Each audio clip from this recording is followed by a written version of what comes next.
Today, I'm gonna ask Dr. Baskin to lead us in prayer. Let us pray. Heavenly Father, we thank you for this day, Lord. Lord, we ask that today as we gather, you give us the knowledge and the wisdom to do what is right. We strive to put the citizens of the state of Mississippi. This makes you listen. Amen. Please. The board is made up of 13 members, 7 RNs, 4 LPNs, 1 physician, and 1 consumer.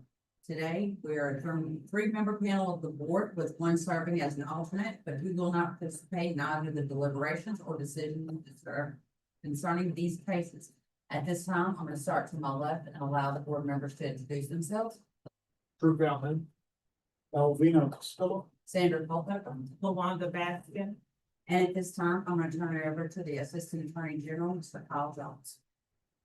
Thank you. Good morning. Today is Wednesday, June 3rd, 2026. What is the time? 8:34 a.m. We are present at the office of the Mississippi Board of Nursing located at 713 South Fair Orchard Road, Mississippi. Before we get to today's docket, I do have some housekeeping. We need to read our ASPs, our agreed orders into the record that the board determined on made decisions on yesterday. 18 of them, so just bear with me while we do this. First is Amanda Vingar, license P 338536, case number 2024-0953, for approved the ASP. Next is Philip LaCruz, license number R 915473, case number 2025-1267, that was approved with modification. Number 3 is Angie Dowell, looks like double, license number P 321535, case number 2024-0735, that was approved with modification. For Lisa Tackett, licenses number P 32945 and R 2926741, number 2025-1175, that was approved. Number 5, Mary Sharp, license number R 875644, case number 2025-0349, that was approved. 6, Elise Wilkerson, licenses number P 339604 R 92616. Case number 2025-0154, that was approved. 7, Pearlie Youngblood, license number P 325730 2025-0879, approved. For 8, Presley Heel, license number R 897206, case number 2020-098, approved. 9, Jamie Slade, license number R 860608, case number 2025-0050, was approved with modification. And Jamal Brown, license number R 893338, case number 2025-0361, was approved. Case number 11, Nicholas Henson, license number R 900460 2023-0201. It was approved as a voluntary surrender. 12, Sarah Wilkinson, license number P 335909, case number 2022-0399, was approved with modification. 13, Carol McCrimmon, license number R 716936. MP 901880, case number 2025-0310, was rejected. Number 14, Donna Pennington, license number R 798811, case number 2024-1222, was denied. 15, Lewis Wally, license number R 863908, case number 2025-1226, approved. 16, Kimberly Reese, license number R 889036.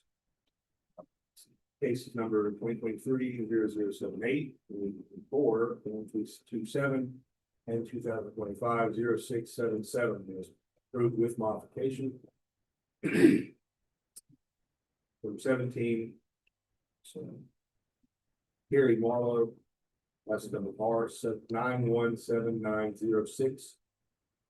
Case number 2023-0656 approved. And finally, number 18, Betty Yarborough, license number R 930092, case number 2025-0729 was denied. Thank you for very good.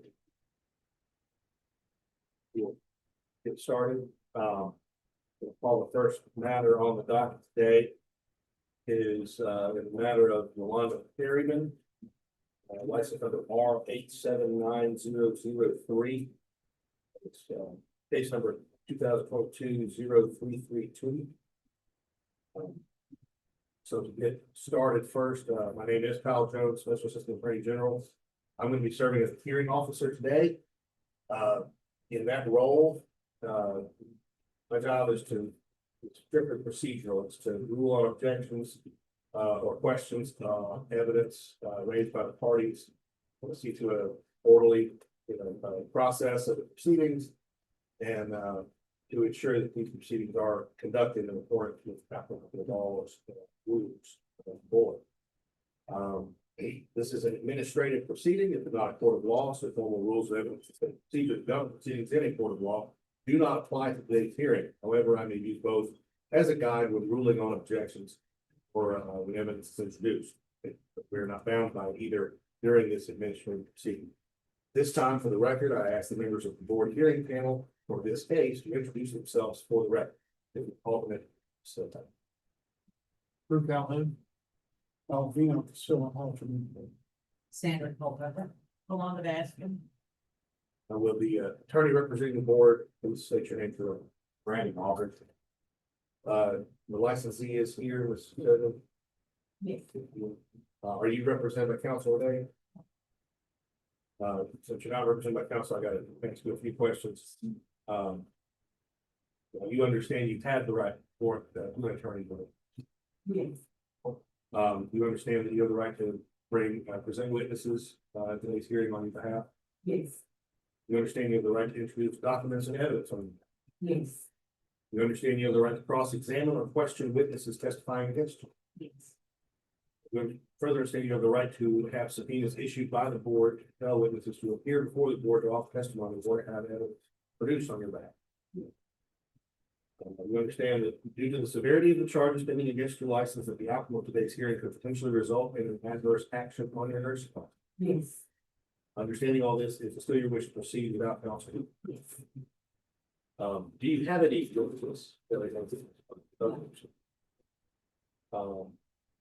Is the board planning to call these? Yes or no? But that, at this time, have a double board swear in those. Raise your right. Solemnly swear or affirm that the testimony you're about to give today will be the truth, the whole truth, and nothing but the truth to help you out. Do you have any exhibits of motions, exhibits to be introduced with motions? Yes, sir. I don't have B1 through B6 at the door.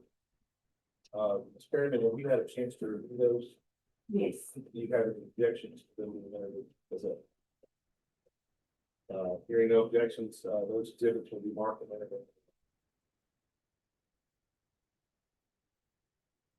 We'll proceed as follows. Have a general overview. Both parties will be giving an opening statement, as well as closing statements, and just for your understanding, if those are not evidence, if they're persuasive, you don't have to give one if you want. After opening statements, we would hear evidence from both parties. Since the board has the burden of proving charges alleged, they're going to go first. They're on their case first, call witnesses, and after they have put on their the first witness, we would do their cross-examining. That witness choose cross-examine, and then the board will have an opportunity to redirect. After the board is finished with putting on the case, and the two following witnesses appear to testify on their behalf, that, after which the board will have an opportunity to process it. And then after, once both sides included in the closing statements, like I said, you're not required to give or sign evidence. And then after that, the board will recess, go into deliberation. Render a decision today, and a detailed order will follow, no later than 45 days. Do you have any questions? Case, Mr. Walker, we proceed with the second. Thank you, Your Honor. Ms. Perryman is here, because she received disciplinary action in Texas. We received today an order that was issued by Texas, that are privileged to practice with the vote, which continued at the time. The federal system that she departed was signed. The only charges against Ms. Perryman is that she received disciplinary action in the jurisdiction. We also seen that charges in the complaint. The certified copy of the order is all open to the copy of the charges that listed. Today is that, today you see that in there. Fair to be open to. Case will, Mr. Walker. What about this meeting? Ms. Dean, you state your name and current place of employment for that. It's been, what is it issue with? Okay, so you're familiar with the investigative process here before, and you're familiar with the trading studies. Could you start on page 4 and you identify that for the record? Page 4 is the license document. Do you know when she first licensed in Mississippi? January 27th, 2008, Before she licensed as? registered nurse. You would turn over to page 8, just to identify that for the record too.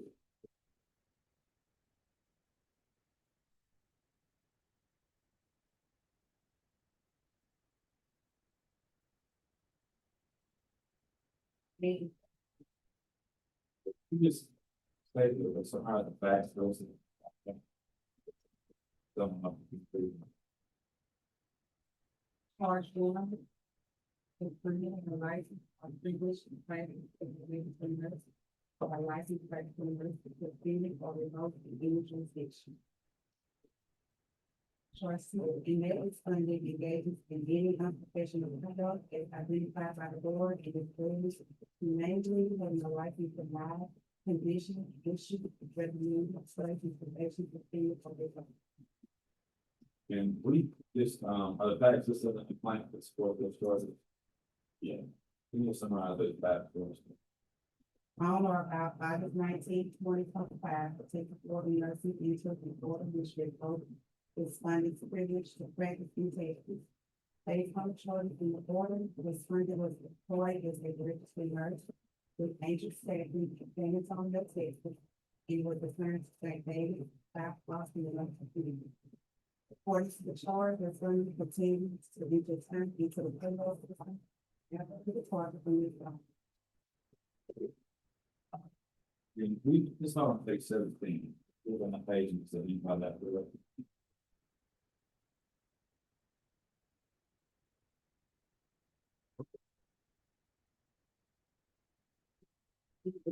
Former. You need to state for the record what board this is from. Did you see that first paragraph on this one? Yeah. You should read that paragraph. On or about January 18, 2022, while utilizing a privilege to practice nurse from the state of Mississippi being employed as a registered nurse with Angel Staff in San Antonio, Texas, in time to St. David, South Austin Medical Center, Austin, Texas, was funded up to the immediate departure from the private medical center, was funded continue to be turned into the payroll system. Subsequently, the payroll check was issued for the term of the sum is conducted likely to depart and receive the facility of money paid to the funded for hours in the page 4. Thank you, we'll turn back to page 14. Maybe we see it.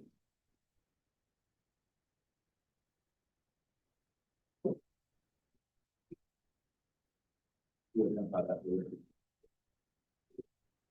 order the board. And usually, Yolanda Perry. in that last paragraph on the page, you see that. We agree that person will record please.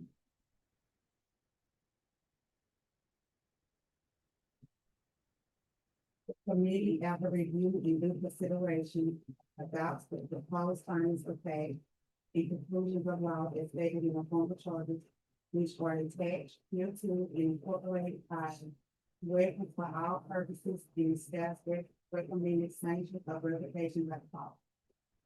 Okay, on the next page, page 15. What does they do?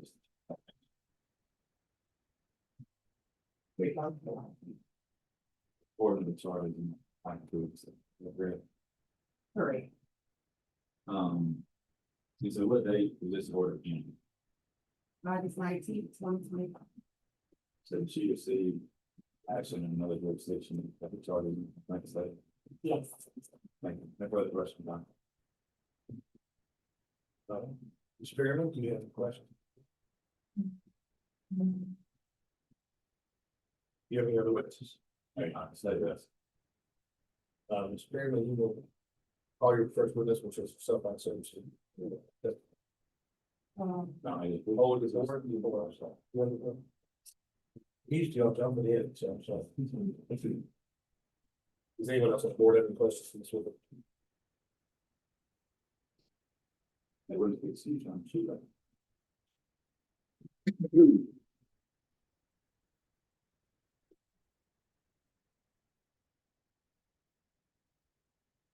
There it is.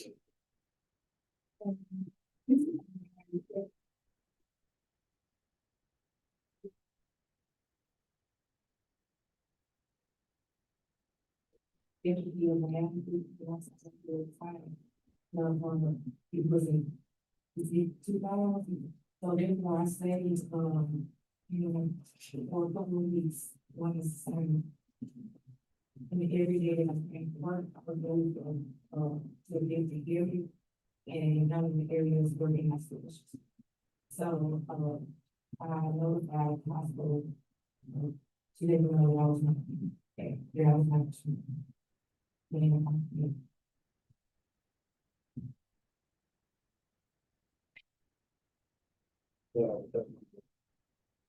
You just, I know that they say they're on to the system. Yeah. And also,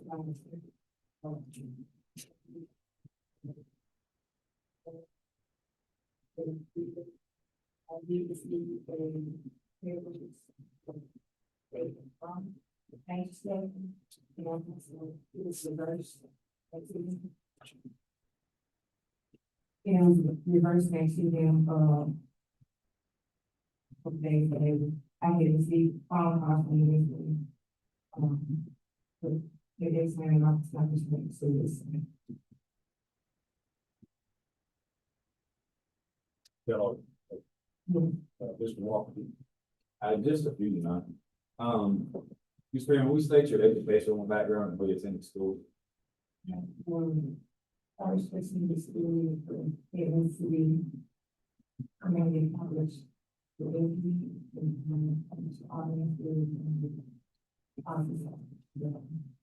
That is, What years ago? I graduated from the school in 2002, in high school, in 2000.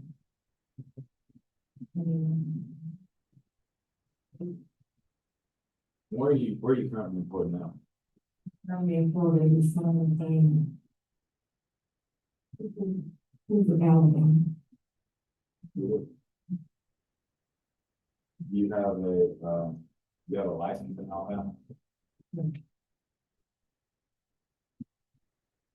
You're aware that you have a single state license that the section, Texas, right? I was not aware. I was not aware of the proceedings that were discussed.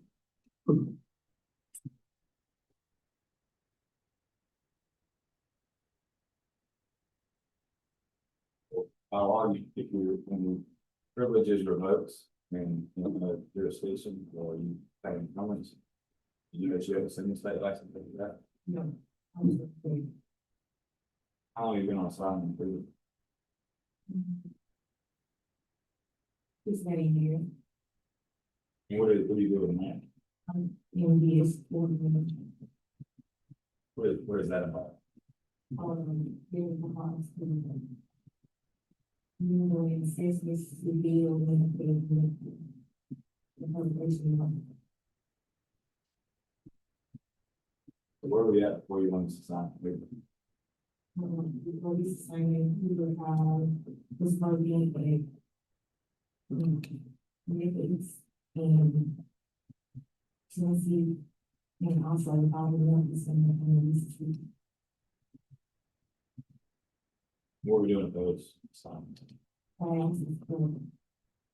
a analysis assignment in Tennessee, and Mississippi, and the following up with some analysis.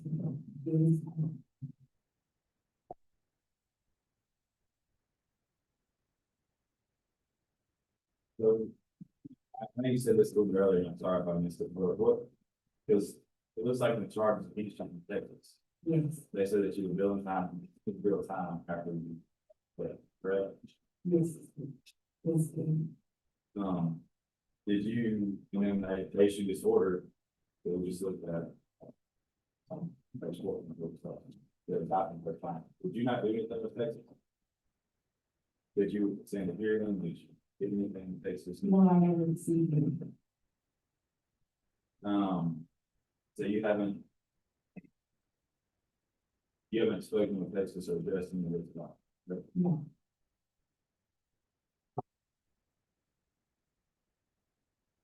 So it says on your bills on page 17.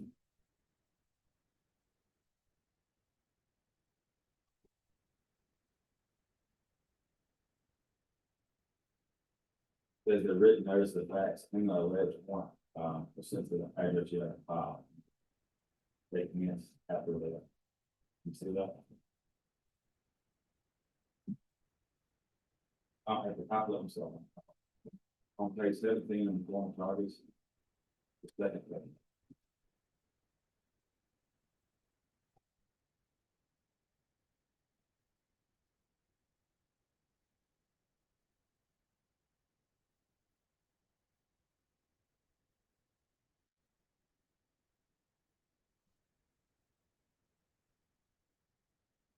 Where it says, if you look, written notice of the facts and conduct alleged warrant adverse license reduction. Is sent to respondent by respondent's address. What's the address? It says whatever that is. This is it. I never received it. The report of this, they sent to you, correct?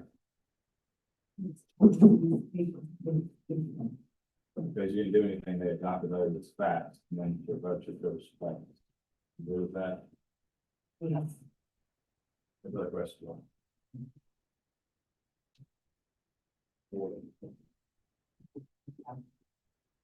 That is where, you know, like, longer size, bigger than permanently, without, that's. No, I didn't know.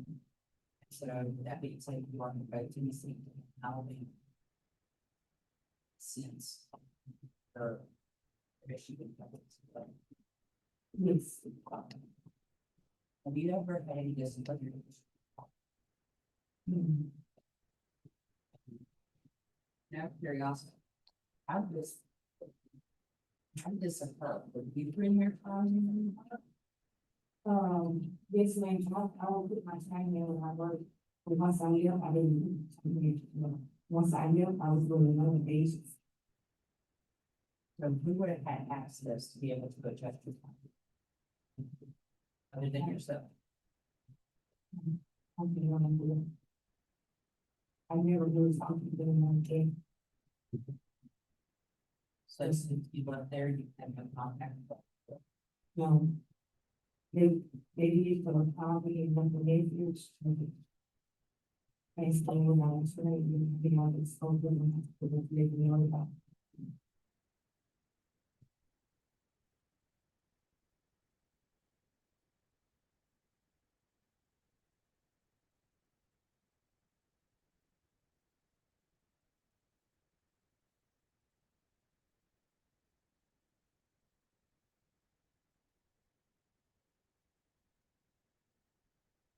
So there's one other thing, on the Texas Board of Order, it lists your address as 10836 Stone Canyon Road. Is that your address? No, ma'am, I live here in Mississippi, it's 671, something out there, but if they consider something it's about, for the prison. In Texas. So how would Texas, other than, I mean, because when you have your board of nursing for Mississippi, you do list your Mississippi address, correct? Yes, So how would they have gotten this if that was your residence plot? and they consider something, they wanted to have this business, Texas, so I never met anybody, but when I was on assignment, I was living there in the apartment, when I was on assignment, my first assignment, we Did they also have your Mississippi address? yes.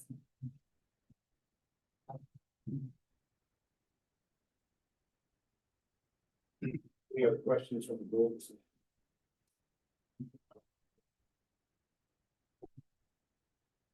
I will proceed to close these statements.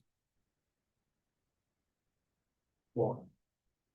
The evidence today taught and experienced privilege to practice Texas for the vote. I'm charged against her today that are licensed and social media jurisdiction. When the statute, excuse me, the board from that experience in its environment.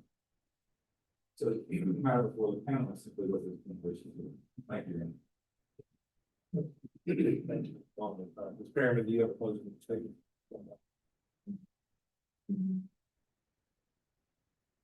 Mr. Walker, thank you both for your participation and cooperation today. This concludes the evidentiary portion of the hearing. I take a motion from the board to go to closed session, determine the need for executive session.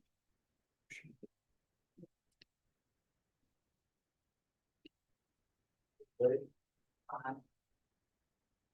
Take a motion to go to executive session for purposes of deliberation.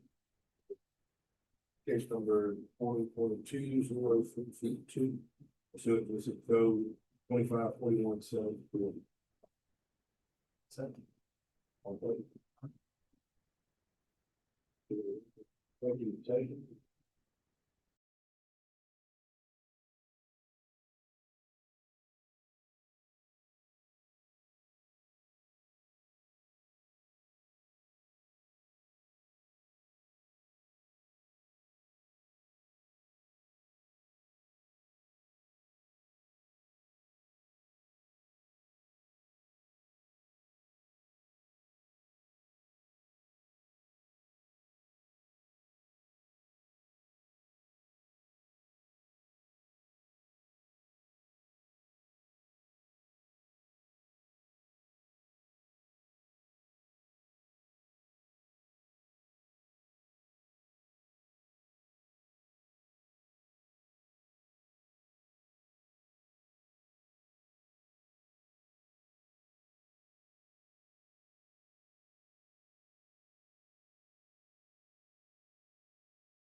back on the record, I'm sorry. I will, I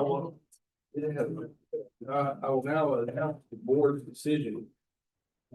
And, case number 2022-0. Board determined that for Lockett Perryman license number R 879003, found guilty of both charges in the complaint based upon sworn testimony and evidence submitted in the record of the hearing. The board determined the following discipline be taken on respondent's nurse's license. The formal reprimand shall be issued, which is a permanent part of the respondent's nursing graduate.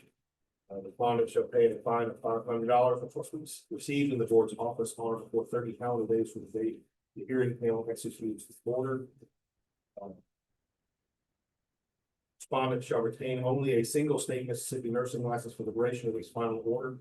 All multi-state license or privileges to be activated in all part states during the pendency of this final order.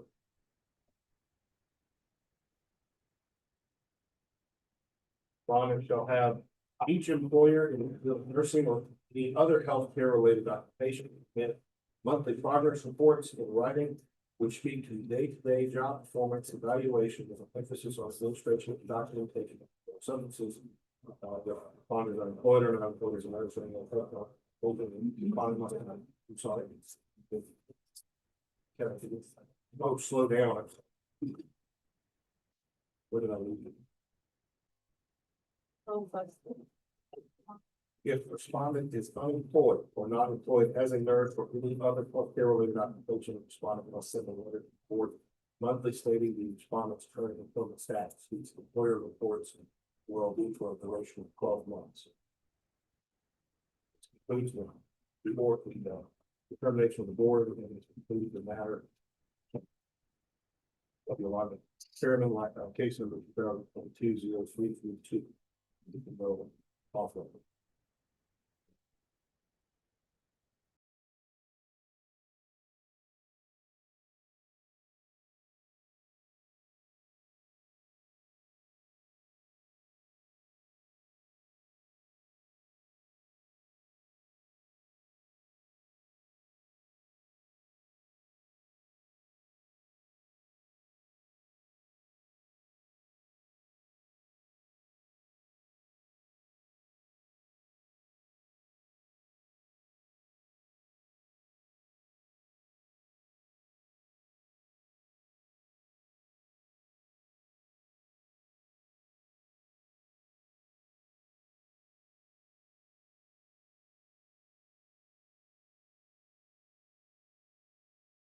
Same things today, is because each of these hearings has to have a complete record itself, and so the time and where we are and all that several times.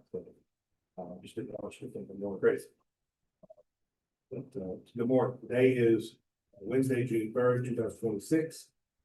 Time is 9:21 a.m.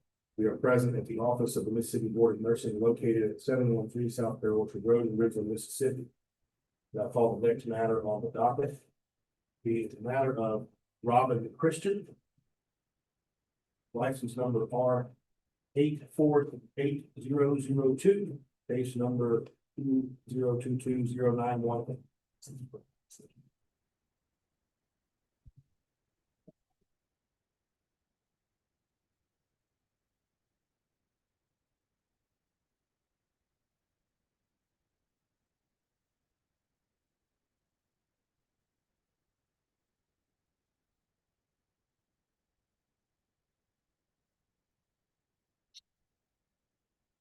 My name is Kyle Jones, Special Assistant Attorney General. I'll serve as the hearing officer in this matter today.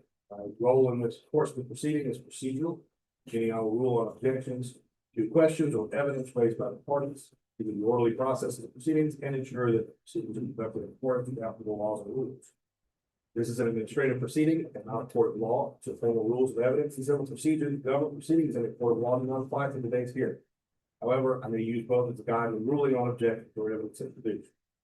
At this time, I'll ask the members of the board hearing panel for this case to introduce themselves for the record. With all, please. Drew Calhoun. Alvina Stoll. Standard for appointment. Luana Baskins, alternate. Will the attorney representing, Board of Nursing state your name for the record? Brandon Walker. Is the licensee present, Ms. Christian? Nice. See, you are represented by counsel today.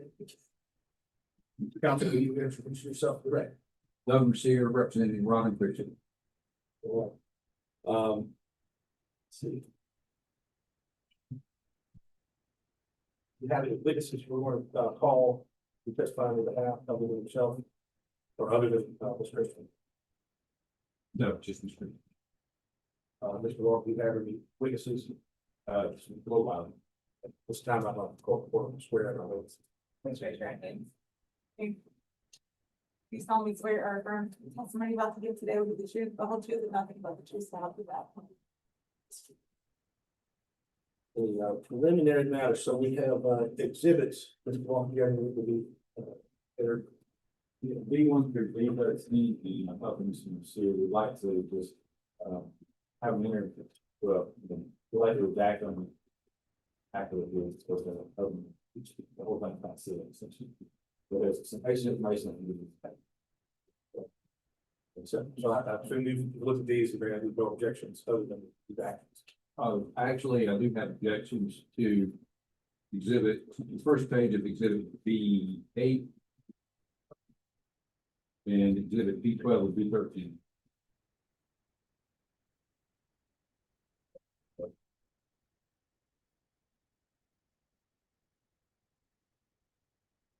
It could be on page 18.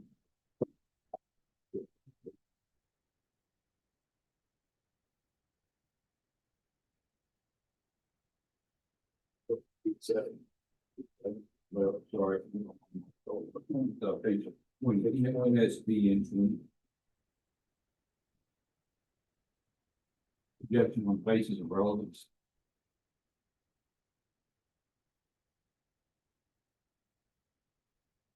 Mr. Walker, wants you to do that.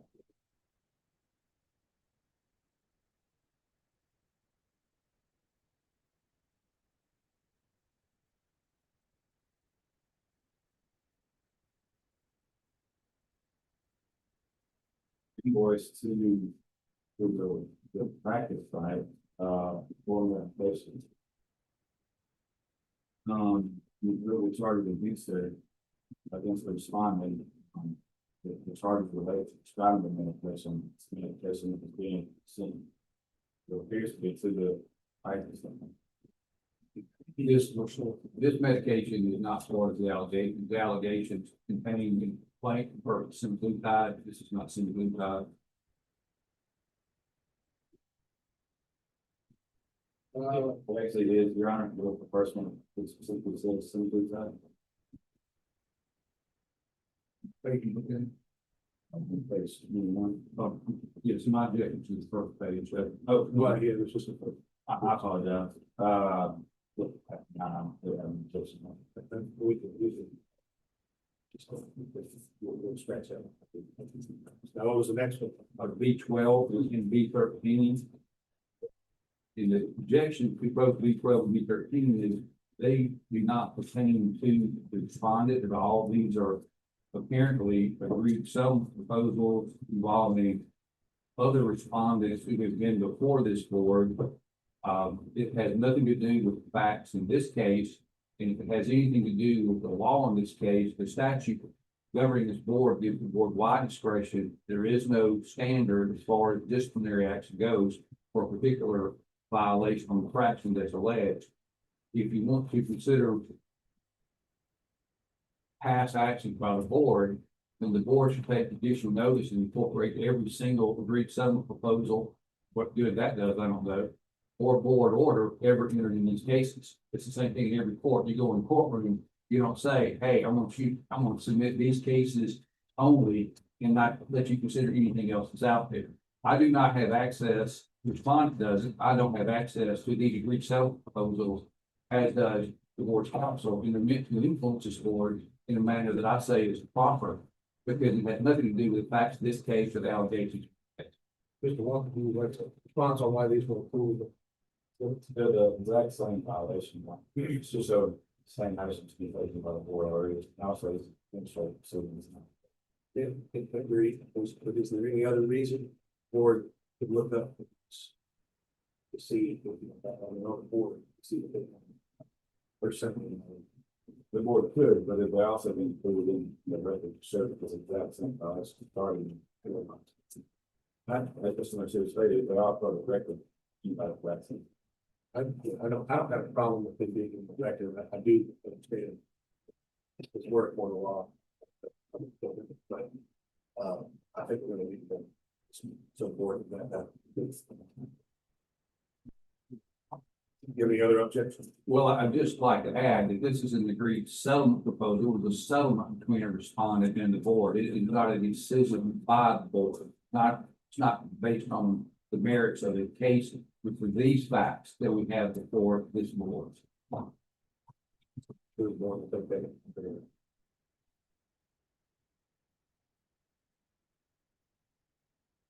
Sure, do you have any exhibits or evidence you'd like to?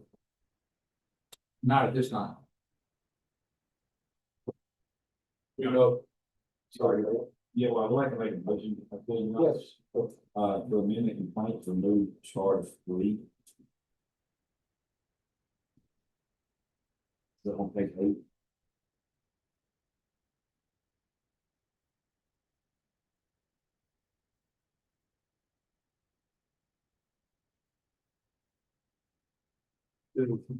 Have any objection? No objections, then we will grant that.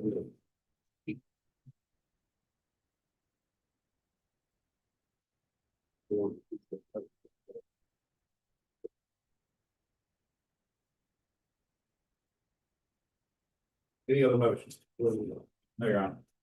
No one looks one. All right, with the review, we'll proceed as follows. We'll have opening statements from both sides. But after opening statements, the board has burden of proof. They will go first with their witness. At which time there will be an opportunity for cross-examination and redirect. Respondent will proceed in the same manner. Once both sides put on their case, we will have an opportunity for closing statements. After which the board will go into executive session. To make a determination. We will render a determination today. And the detailed board will follow in 45 days, or no later than 45 days. So. If there are no other questions, we will proceed with opening statements. Mr. Walker. Thank you, Your Honor. Ms. Christian has been licensed as a practice, nurse practitioner for 2 days. Despite her experience as a nurse practitioner, you'll see that she's committed several violations in this practice. Today you'll see that she was not only prescribing some of the type of Boston, or was allowed to go by rules. She's also dispensing medication, most like pharmacy. You also see in the record today, the board has already taken action licenses for the testing pain. This is not in the after evidence is presented today, we do the panel see if she's guilty of charges. Thank you.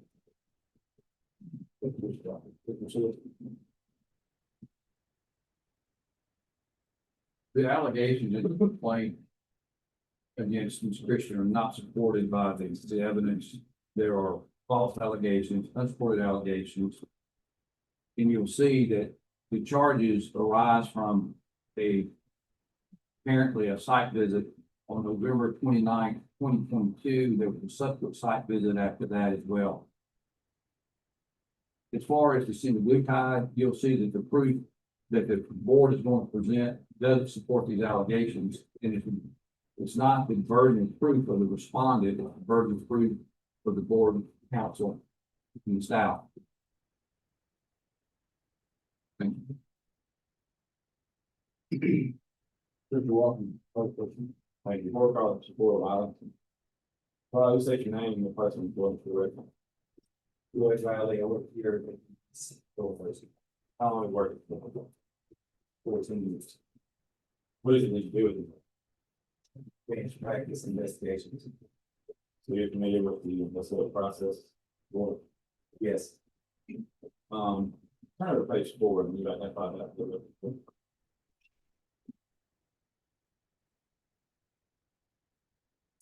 License verification for, Christian. Woman says she was certified on, Mississippi as a official. February 28, 1995.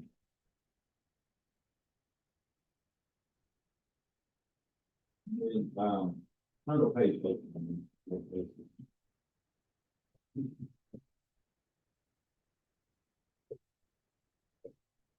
You identify that for the Yes, it's the complaint. Would you just kind of summarize this in point, the chart was not in point, remember the charts. We responded, engaged, including our question on professional conduct. It's identified by the board as rules mainly adhered to appropriately have been safeguarding communication. The constant healthcare practices of practitioners. Violation of 30 Mississippi Admin Code for or 1.2. Responded negatively or willfully acted in a manner consistent with the health or safety of the persons under licensee's care. Respondent has negatively or willfully violated any order, rule, or regulation of the board pertaining to nursing practice or licensure. Respondent engages in confrontation conduct as identified by the board in the rules, mainly practicing nursing beyond the authorized scope of the licensee or directing others to practice beyond their authorized scopes. In violation of the 30 Mississippi Admin Code of 2020, part 1.2. Respondent engages in conduct likely to the city to fall on the public. Respondent has negligently or willfully practiced nursing in a manner that fails to meet generally accepted standards. Search nursing practice. Respondent. Yeah, I apologize. As it relates to charge 3, I think another motion to take out that understood. The next to last paragraph, page 9. Next to last. It begins, respondent was prescribed to rehab. Yes. All right, let's, Or make sure, no objection, but we'll make sure we're taking that out. Yes, sir. Do some solution, but they make a comparison.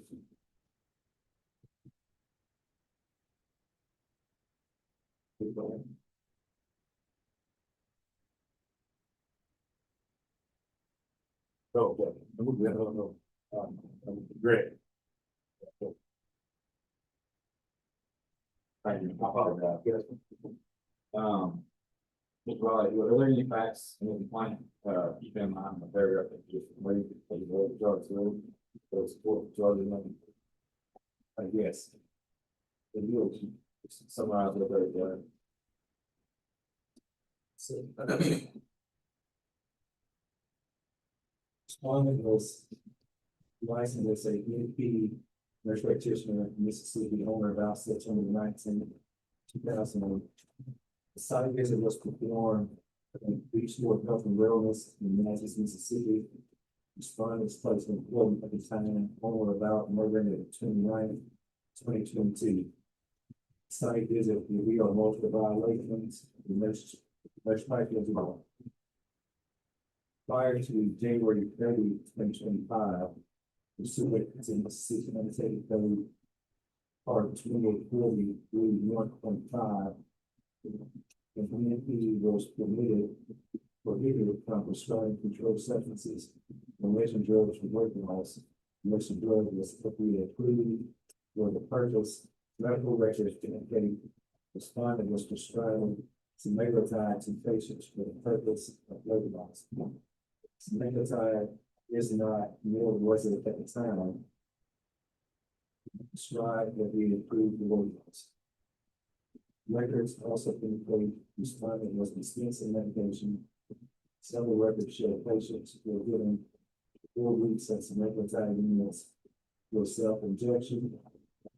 This is further evidence by pictures taken during the site visit to show medication placed in bags, labeled with patient names pursuant to 30 Mississippi Annotated Code, Part 240, Chapter 1, Part 1.5, APRES and not dispense prepackaged samples. Moreover, the city annotated 73-15-20 states the prescribing, administering, and distribution of any alleged drug or other medication in violation of the rules promulgated by the VA constitute a violation. Section 73-15-29. One, F, K, and L, and shall be grounds for discrimination. Thank you. Number page, 66 is the market, B11.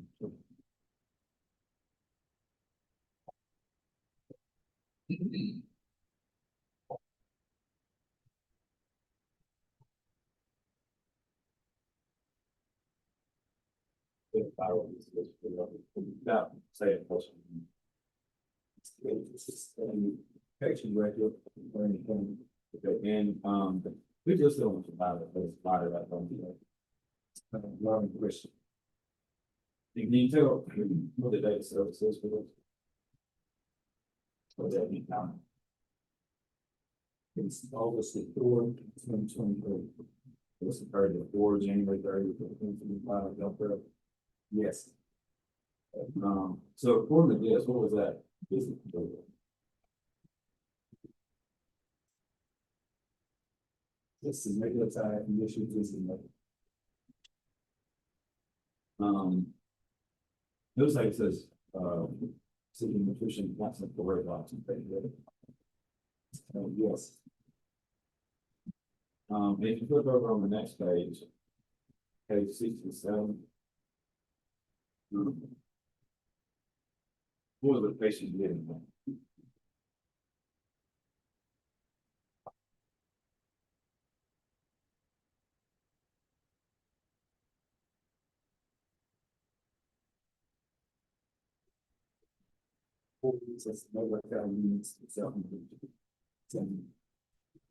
And at this time, we took 23 to look at the draft of what off from the door.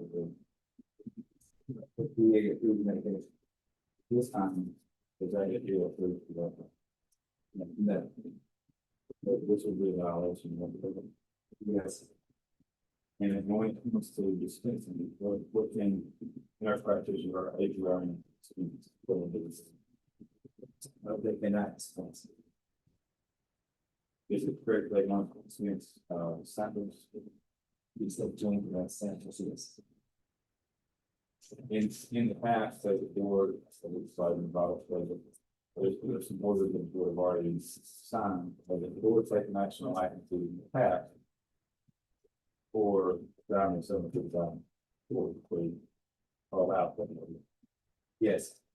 I'm not going to question. For sure, you have questions, Mr. Yes, thank you.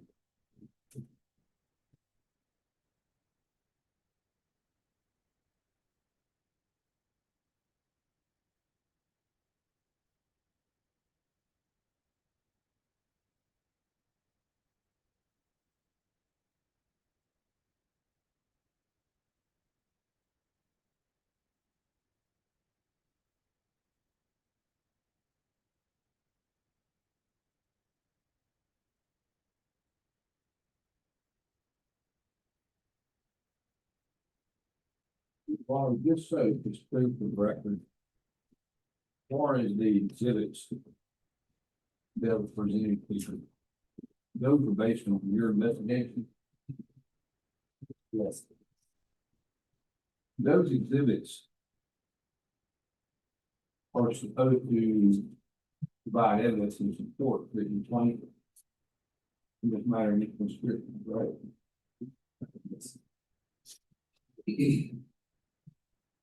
In the complaint, there is a paragraph that has been amended or stricken. The next last paragraph refers to a patient SH. You see that? Mr. Mercier, we can't refer to something that's not on the record. Okay, all right.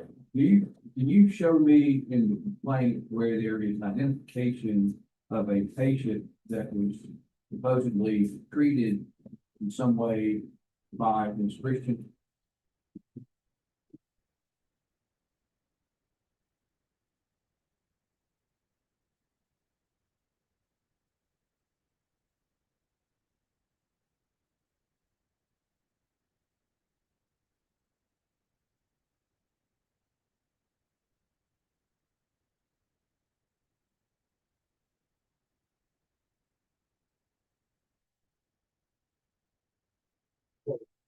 Patient, other than the patient record that I just read from. Well, I'm asking you, does the complaint refer to a patient? Yes. Okay, can you point me to that paragraph where it states the patient that she allegedly treated?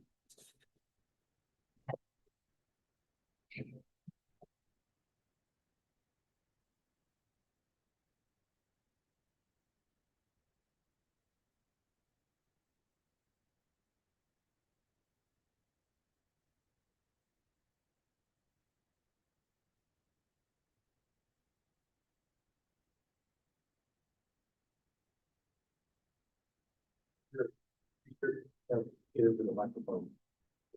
Or if you talk loud enough, I can, give it to everybody.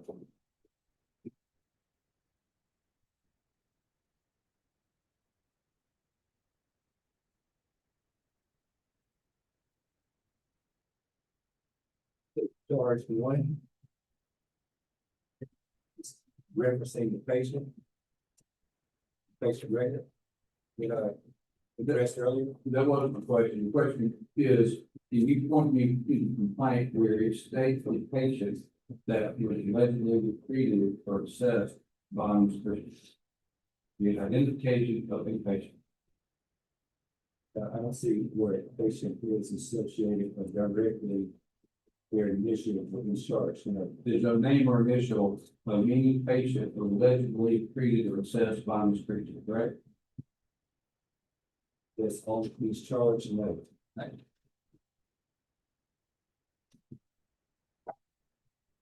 When. Well, let me back up. I think earlier, Mr. Walker asked you what you did here at the board, and I missed part of those writing. And that, now, where is your function on the board? So, The witness practice and gospel. you're not a nurse. No, You have no expertise. no, You can't testify as a nurse. no.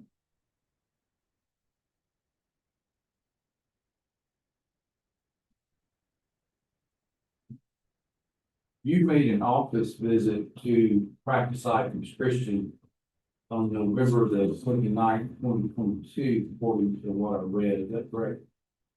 Yes. And at that time, what records did you gather?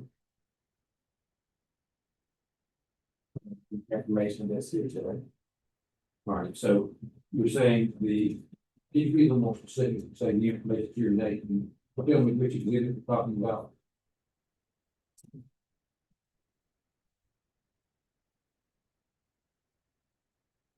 Just looking at exhibit one, tell me.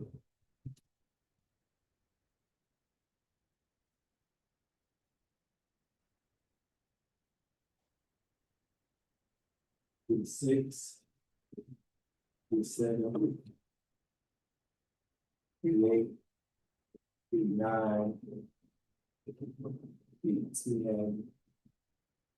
And 11.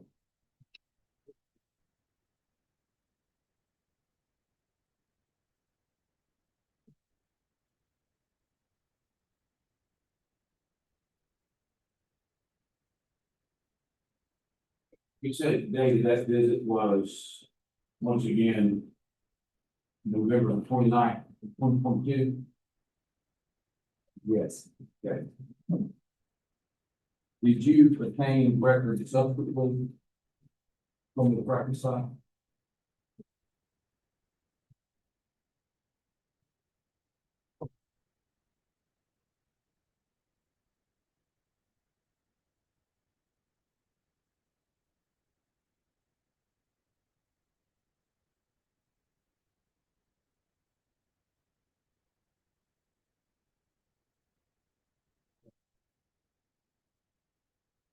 All right, if you would look at, exhibit the 11, it's one of the exhibits you said you gathered on November the 29th, 2022.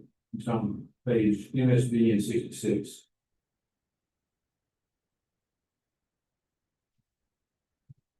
There,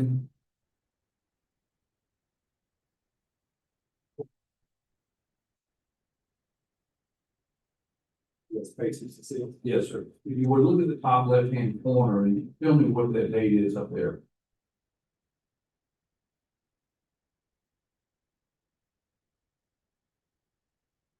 August 4th, 2023. Okay, that's the date that's after November the 29th, 2022. Correct. So did you just forget that you gathered other records, forget you made another site visit?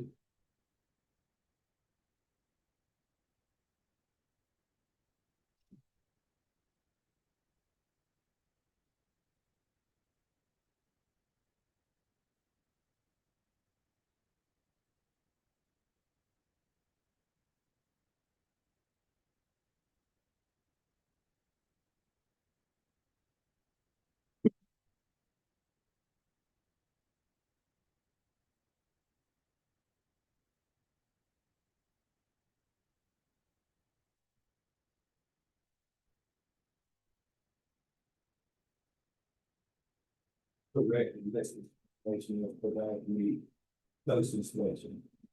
Provided to you, Yes. you don't know how you got it. It's all right, the police have been admitted in the records, they are testified that the opinion is part of the investigation. I'm wondering where we'll go on the road. I do want to know where you did. I'm going to credibility. Again, he's already testified, he's paying the bill. Then, it's like, it's already testified of that, we've already been looking at record. He testified that he claimed all of them during discovery investigation. I don't know what more credibility. Yeah, say, why did you object to the being entered if you have a problem with it? I didn't have a chance to ask you these questions for now. I'm gonna sustain. Good one. All right, well, let me ask you this, Ms. Wilder. When you obtained the records, the other records on November 29th, 2022, those are the other records that you mentioned that appear that you say support this complaint.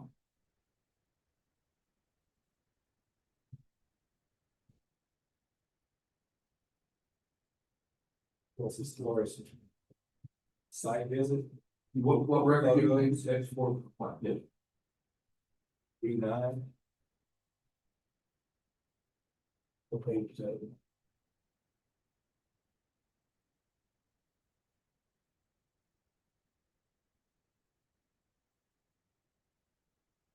Ms. Wilder, the point I'm getting to is if you obtain records that you say support this complaint on August of, excuse me, November 29th, 2022, and you didn't advise Ms. Christian or anybody else at the site that you thought their practice was not in compliance with the regulations, you allowed it to continue, apparently, you didn't believe it was a violation. And then on August the 4th, 2023, you somehow obtained another record that you say constitutes a violation that you knew about November of 2022. I mean, is that what the record is? I understand the question. Did you know there was a violation in November 29th, 2022, according to your investigation? Yes, that was shared with staff. said yes. And neither you nor anybody else with the board informed Ms. Christian that, in their opinion, that there might be a violation. I don't recall speaking to Ms. Christian after that day, maybe through her previous attorney. You just don't. Like I said, I did speak to Ms. Christian, and spoke to her previous attorney. And what did you say to the previous? No. I don't remember exactly, we were discussing the site visit, and they took about that. That would have been after the complaint, Ms. Christian, right? Yes, Okay, so that would have been after August of 2021. I don't have the exact date I spoke to Mr. Lennox about. Well, if you look at the date of the complaint, that's after August 2023, right? Yes.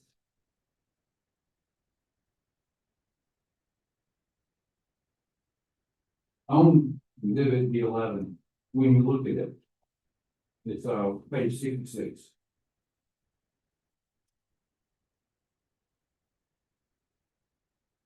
That document does reflect that the blood pressure, pulse, height, weight, BMI, all vitals were recorded, correct? Yes. That's patient.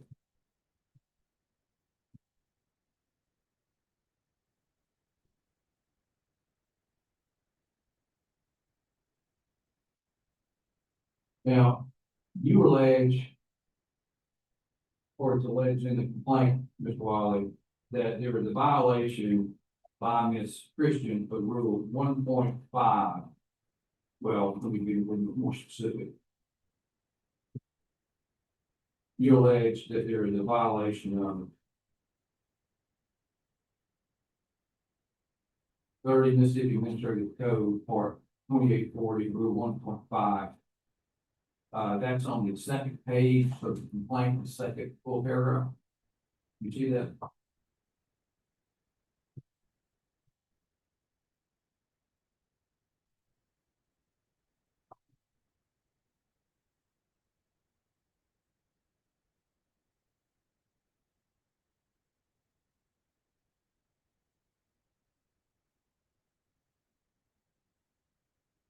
Do you read that with the record, sir?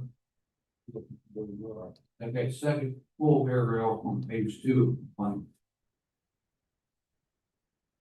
Say paragraph. Yes, Prior to January 30th, 2025, pursuant to 30 Mississippi and code of 2840 through 1.5, the EPD was prohibited from prescribing controlled substances or measuring drugs for road loss unless the drug was properly approved for the purpose. Medical records indicate that Smarta was prescribing semaglutide to patients for the purpose of weight loss. Semaglutide was not, nor is it at the time it was prescribed or being approved for work. all right, let's look at Rule 1.5. I'm asking you, I have Rule 1.5 before me, which is has several subparts and multiple pages. Some of them clearly could not, do not apply to the facts in this case. Can you tell me which subsection specifically you're referring to in Rule 1.5? Objection to not by or is attorney. If Mr. Walker wants to get on the stand, I'll question him. We did sign the complaint. Overruled, if you can't, if you don't know something. No.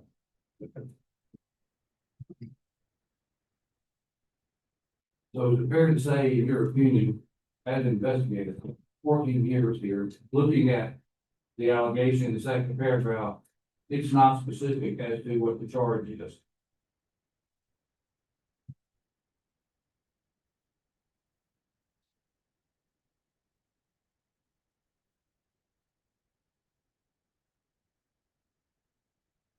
I think I said yes, says prohibited from prescribing.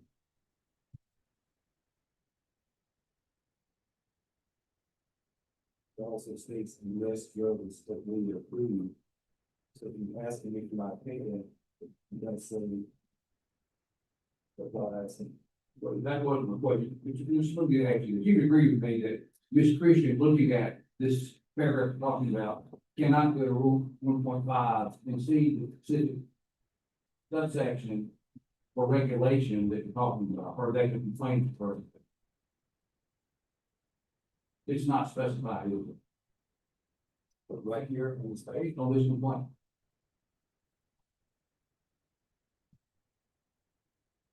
follow what you say. Okay. Are you familiar with rule 1.5? Yes, I read it, yes, Okay. Rule 1.5 has many subsections, correct? yes. All right. You agree with me that the complaint does not refer to any specific subsection of rule 1.5, does it?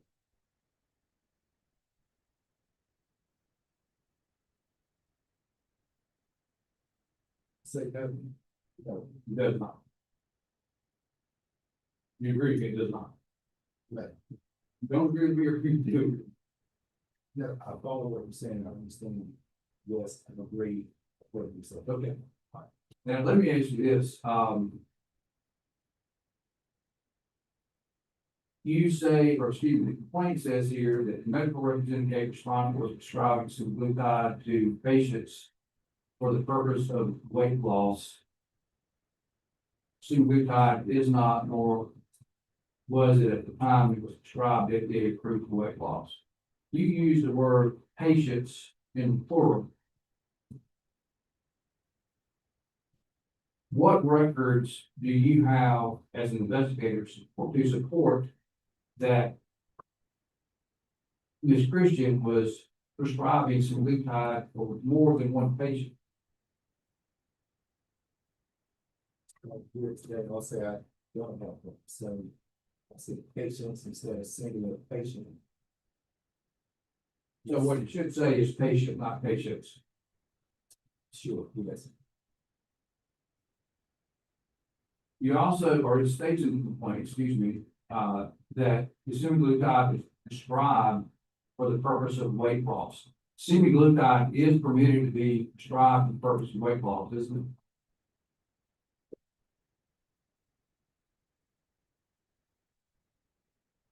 let's say no, I'm not a provider.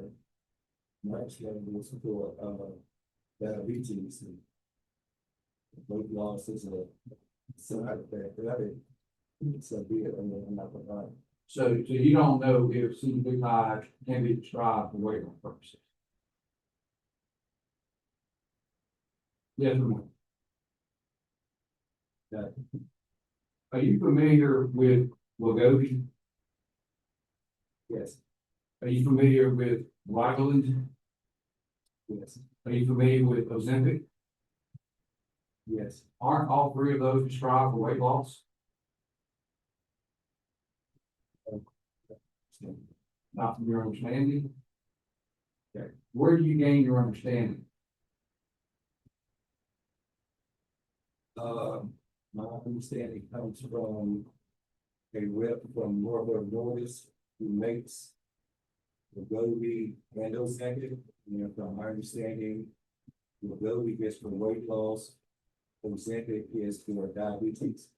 So if someone else were to provide information to you that those medications are prescribed for weight loss, you would say that what you were told was incorrect.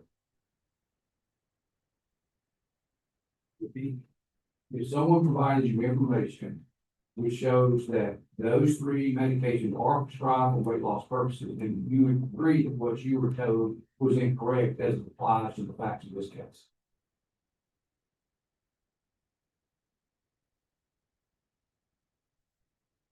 So I'm sure that that's that information was gained from the manufacturer, the people who make Ozempic and Wegovy. And when were you provided this information?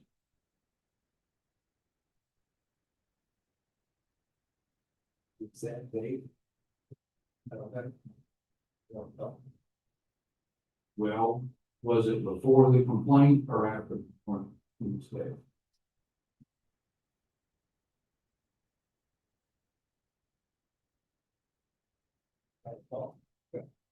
Did it precede the date of your office visit, or was it after the office visit in November of 2022?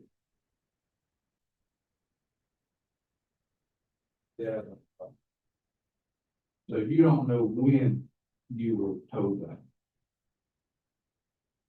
Okay, so it's possible then that at one point in time, those medications, semaglutide was not permitted to be prescribed for weight loss, but then it changed in what? Is that possible?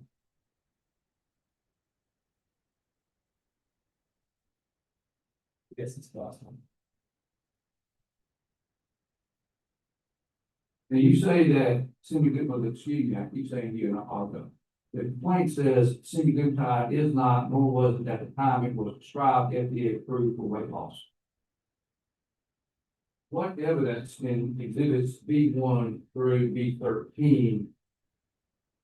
Well, let me rephrase it. What evidence in exhibits B1 through B11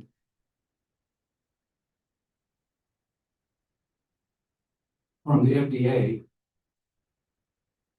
support that allegation in the complaint?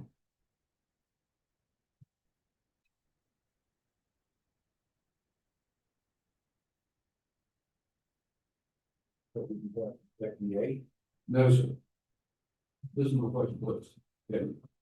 What evidence in exhibits B1 through B11 support the allegation that's, we'll back up, state that FDA did not, nor does it, allow semaglutide to be prescribed for weight loss?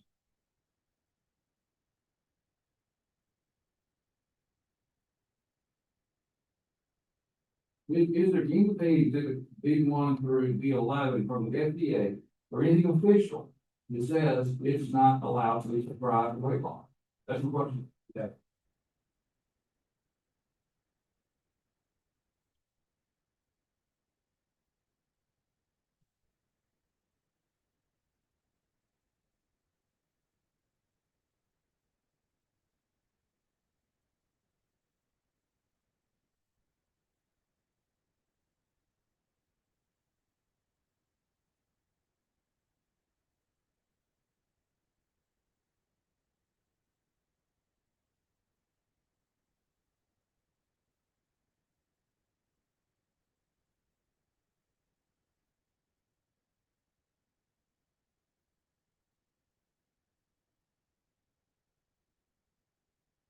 Boards and doors.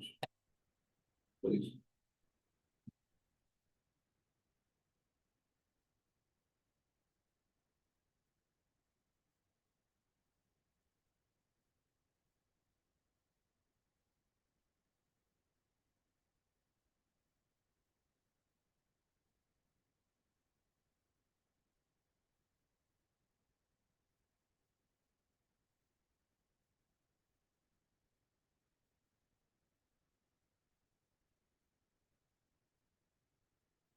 No more questions. Walker, do you want to redirect? Go ahead, John, thank you. Mr. Riley, Mr. Chair asked me a question about your lives. The licensee on your site isn't our typical good, but it's such a weird job, it's really. Always in the careful files, files. That's good. So no, we do discuss some of the findings. So it's not, when you as an investor, we're job, you make a final. You know. So whether something's a violation, you're not making that comment. Correct. We were asked some other questions about, complaint. Specific to a complaint. The complaint, charged for, I guess it's generally charged through, be charged for the case that she violated a rule or regulation for, so that.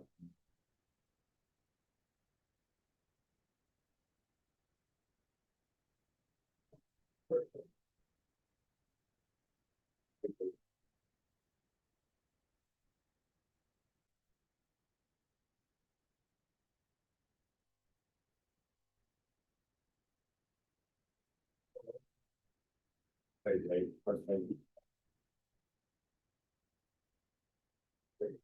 We just read those pages, charged for it, so, you know.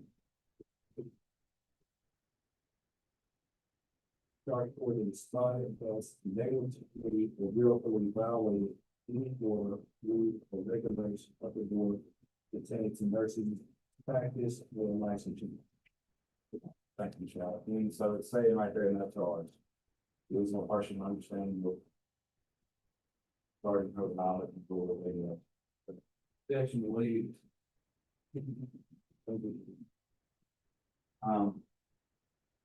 Right, you were also asked about the subsection in the complaint was, does the facts in the complaint, does it state that the rule that she violated? Yes. So she was on notice of a rule that she violated the state. Yes. And so you could have looked at the 1.5 and did it. You could have looked to, and it doesn't mess with it. To the state in that rule what it was.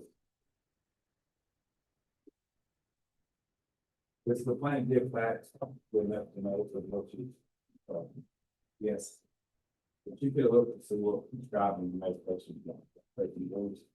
Yes. We'll go back at page 62.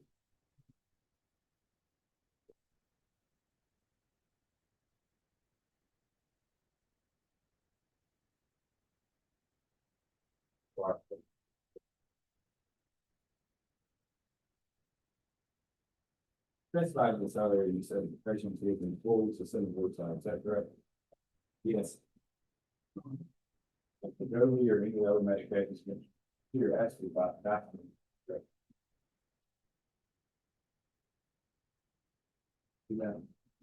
Yes, correct. You don't have any documentation, any other medication. You asked me, correct. And just to clarify, you're saying all of them directly to certain member selections. Yes. That was. The board have any questions? I have a quick question. Thank you.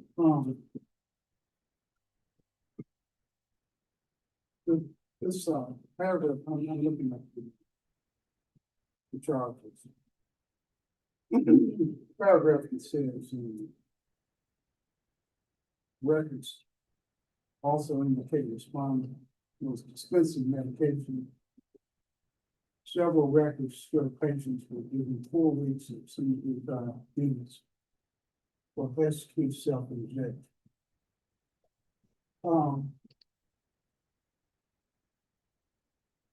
What means specifically in the record where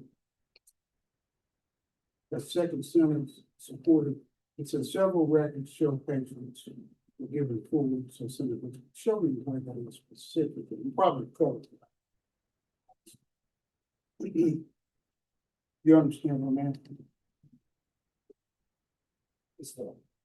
Like the photos? Well, whatever the records that are being referred to, but it says several records show patients were given 4 weeks. Some of which are weeks. Where is that? Where's the support for that?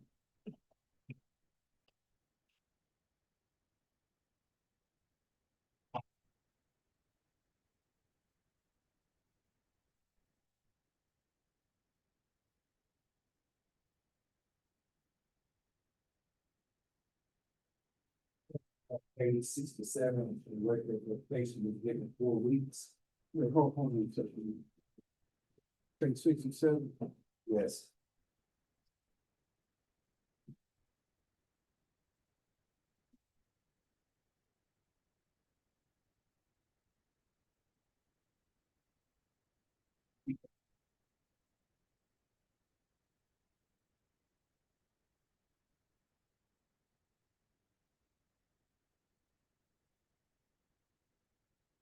Okay. Now, is there more than you go back up to? So what is it? It says, several records show patients. Is there more than one record, one patient that's referred to in the record? Or just said one patient? Just one reference on page 67.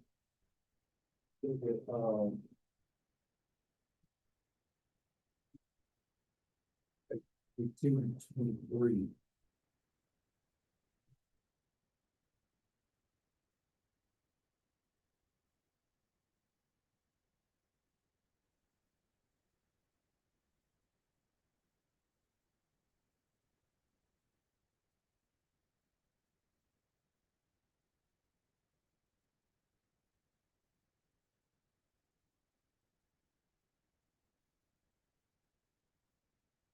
So you're saying on page 22 and 23, we should discern that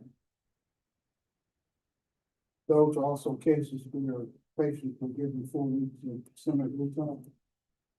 Yes, sir.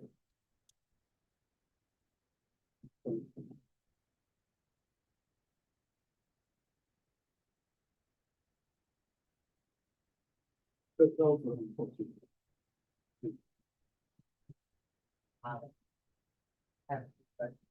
For one minute. The photo. One day, did you ever retrieve the patient document, the medical request? Found in the photo?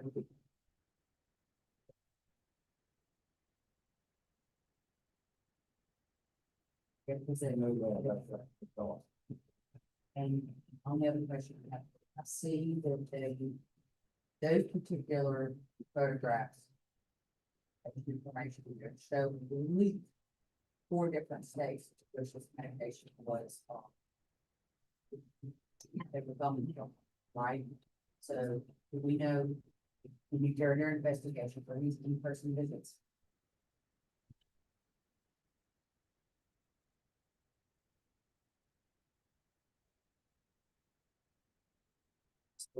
From the picture question. So when we're looking at the photographs from this being, and we're looking at addresses.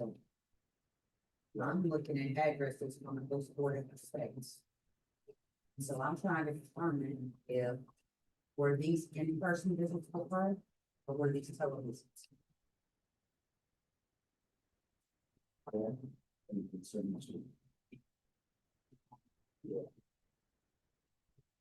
Any other questions from the board?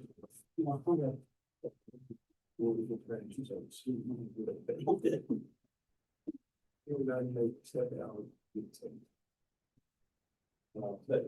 Stay rest. Mr. Bashir, you can call you first.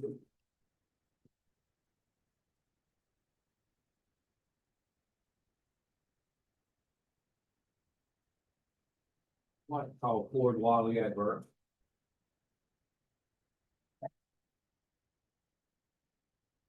Mr. Wiley, you were just asking questions about photographs.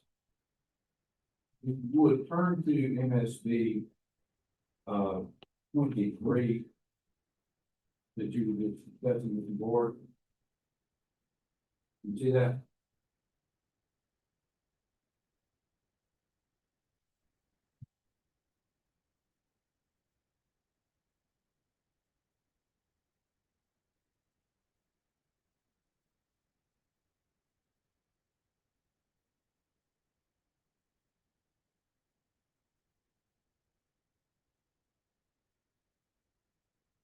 You agree with me that there's nothing on this copy of the photograph or the photograph itself, there's nothing there on this document which indicates that Ms. Christian was a medical provider for that patient.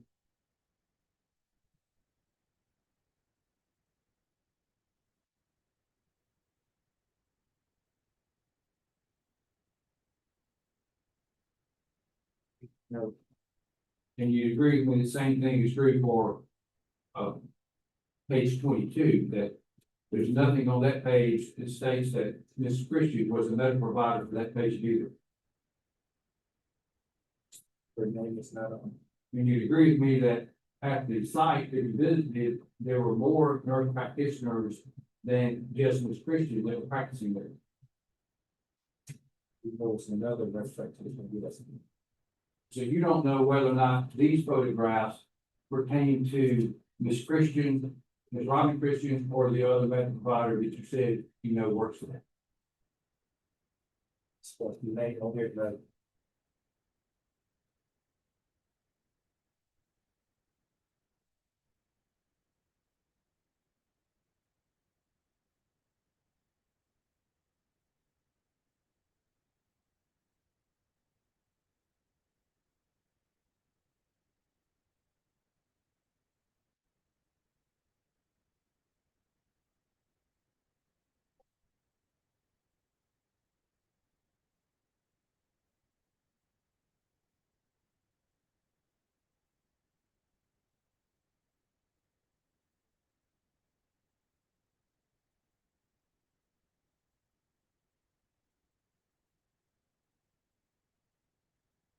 If you would take a look at exhibit B10, which is page 50.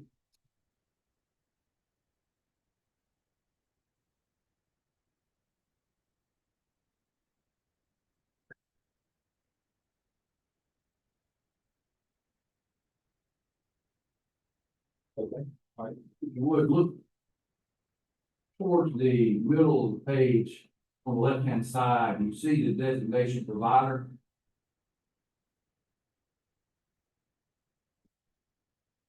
Yes. And the name there is not Robin Christian, is it?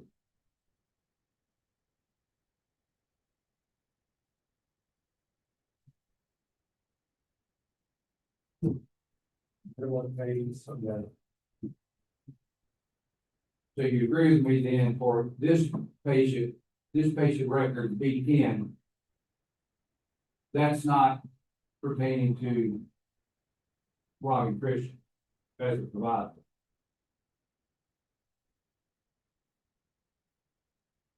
I see Robin Christian name on here also.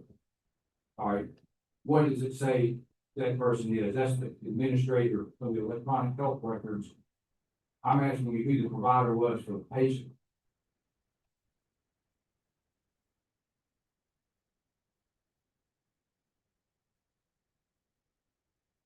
See another provider and also Robin Christian. Or middle of the page, what you're asking me about, I see Lexi Christian. Oh, thank you.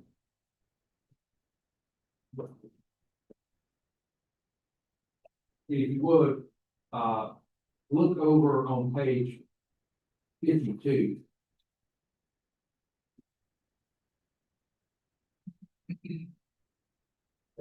About 1/3 down, this is above where it says blood pressure. See a note there, July 30, 2022. Yes. And what are the initials there after time? LT. You would agree with me that LC are the initials for Lexi Christian. Yes.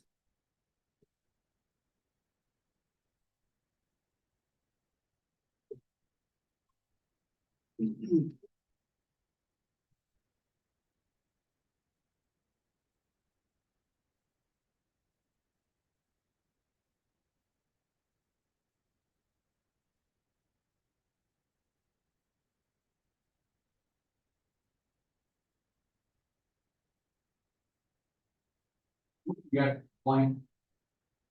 Well. Charge number 7 says that Mississippi Code annotated section 7350 and 29(1)(e).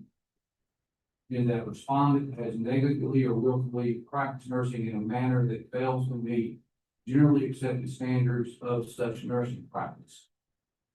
You agree with me that you're not an expert in nursing. Correct. And you're not here testifying as an expert witness in nursing practice, are you? So you provided no testimony regarding the generally accepted standards of such nursing practice as an expert witness. Other than the exhibits that I gathered for this case. I was talking about the testimony. You have provided this board any testimony about what is the generally accepted standards of nursing practice, because you can't, because you're not an expert. You agree with that? Likewise, in charge 5, it says Mississippi Code annotated section 73, 15, 29, 1L, and that respondent engages in any unprofessional conduct as identified by the board in its rules, namely practicing nursing beyond the authorized scope of the license or directing others to practice beyond their authorized scope in violation 30 Mississippi Administrative Code, Part 2820, Rule 1.2B. It's the same question. You agree with me that you've not provided any expert witness testimony to this board as to what is the authorized scope of nursing practice for Ms. Christian? I'm an expert. You say you haven't provided any expert witness testimony to this board with regard to the scope, authorized scope for practice, but you're not an expert. I'm an expert. And you haven't provided the expert witness testimony yet. I'm an expert.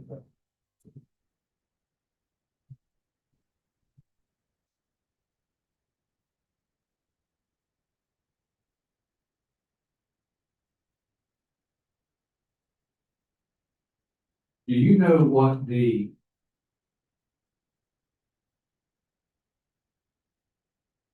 chemical component of Wegovy? Not objection, sorry, testified.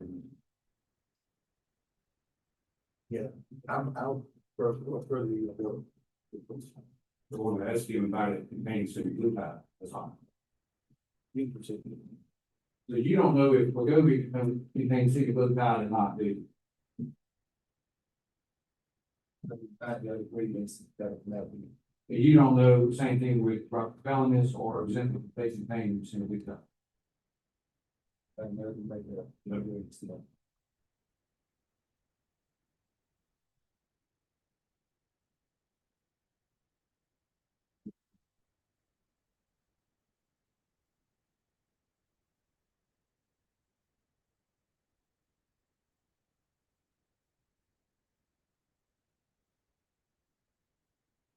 Looking at the complaint in the third paragraph from the bottom. According to the complaint, in the middle of the paragraph, ABRNs can only dispense prepackaged samples. Moreover, Mississippi Code annotated section 73-15-28 states that prescribing, administering, or distributing of any alleged drug or other medication in violation of the rules promulgated by the board shall constitute a violation of section 73-15-29, 1L, K, and L, and shall be grounds for disciplinary action.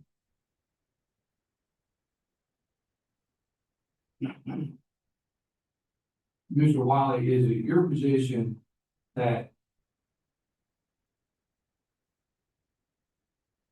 the record or the record that you produced? Let me back up. Let me ask you, what documents that you have produced pertain to prepackaged samples?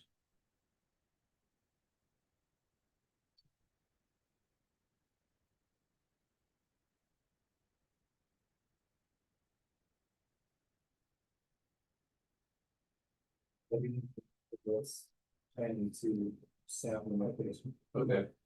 So you don't know if something was a prepackaged sample or not, as far as what Ms. Christian may have been providing to your patient.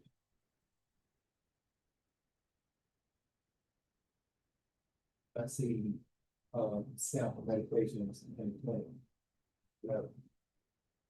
Do you know what Ms. Christian provided to the patient that is the subject of the exhibit?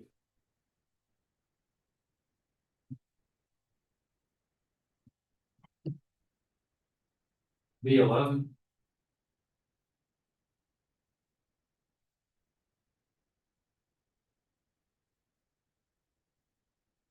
So you're asking, what about the other?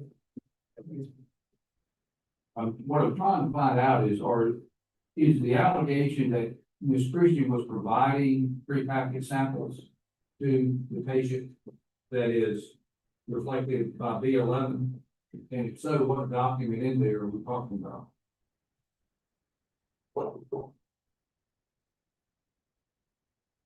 Talk so anything about samples, it's about dispensing. Okay, so there's no, you're saying, in your opinion, there is no prepackaged medication that Ms. Christian provided to any patient?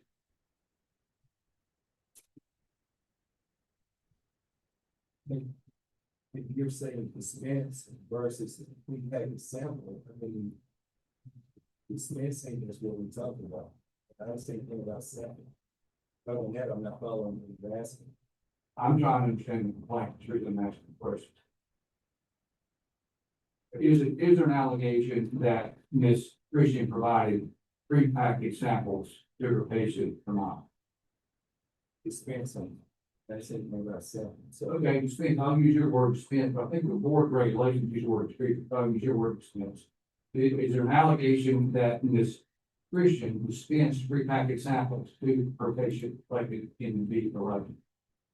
to dispense medication, yes. Was a prepackaged sample? Just told you, I said dispense, I said sample. So I think you're asking, I mean, Do you know the difference between a prepackaged sample and something that's not prepackaged? I understand the question, I know the difference between a, drug rep bringing sample medications to a clinic versus a provider or an employee putting medication in a bottle or a syringe, packaging those medications and giving to a patient. You don't have any document which indicates how any medication was prepared that was given to the patient reflected in the B11 patient ABCD.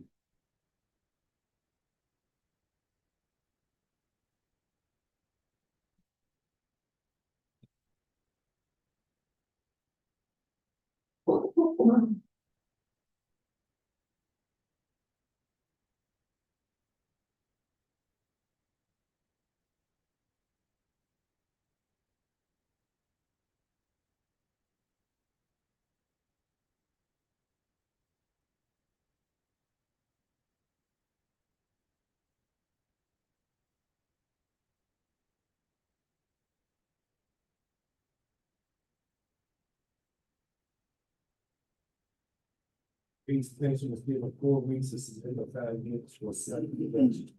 So when I read that, that's patient was still in 4 weeks.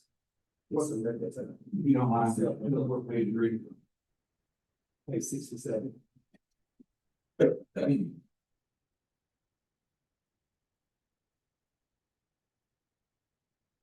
Mr. Wallace, my question though is, you don't know if that was considered under the definition of the regulations, prepackaged sample or not.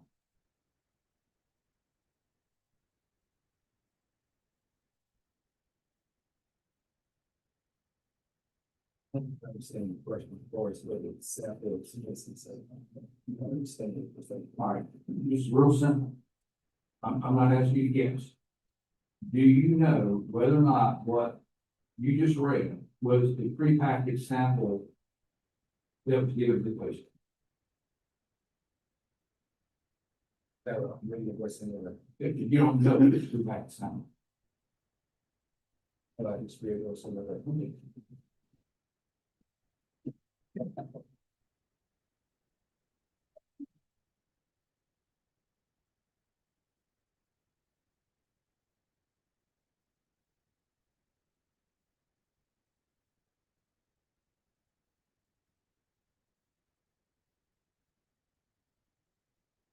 Mr. Wiley, do you happen to have for you rule 1.5? That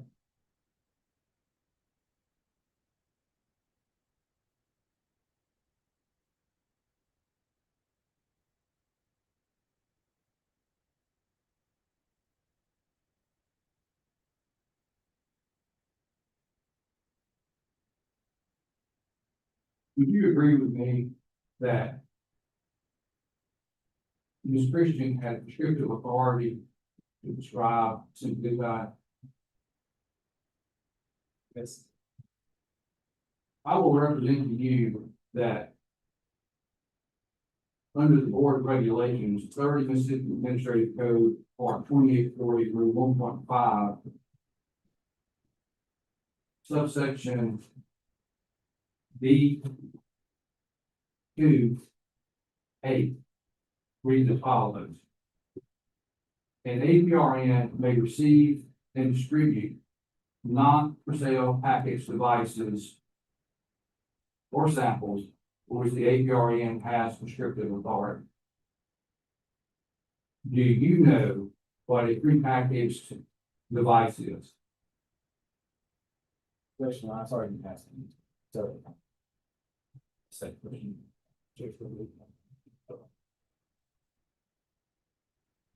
Who's got to answer your question directly? And she asked, you know what it is.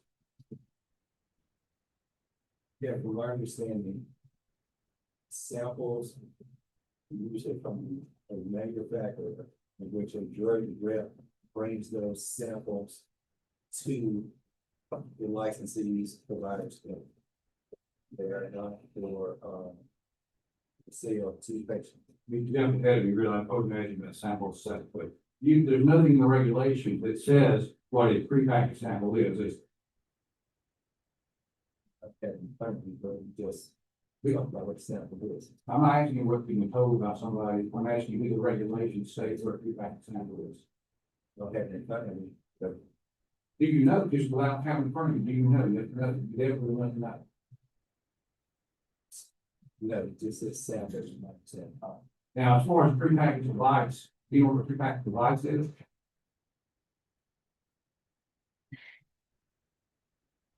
Same concept except for it's, may not exactly a medication. Okay, so a syringe with medication can be a prepackaged device, correct? It's from the manufacturer. That's not what I asked. Prepackaged device, with a syringe with medication, it can be a prepackaged device, correct?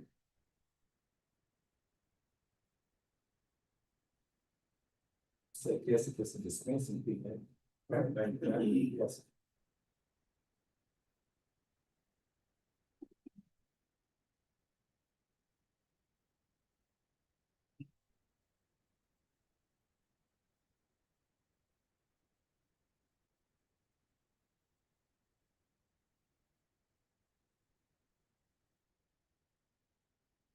If I'm gonna read you, Mr. Wiley, again from Rule 1.5, because that's what the allegation is against Mr. Christian, it's not specified, he can do it the way, but it's all I can do. So under the board rule 1.5, E 2, it says, an APRN shall not utilize controlled substances or leading drugs for purpose of weight loss unless it has an FDA approved indication for this purpose, and then only in accordance with all the following enumerated conditions. You agree with me that what Ms. Christian is alleged to have provided to that patient B11 was not a controlled substance?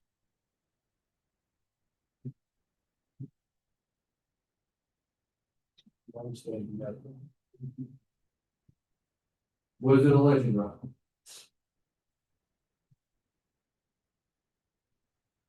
It wasn't controlled, so yes, it's a legend, yes. So you're saying it was a legend drug?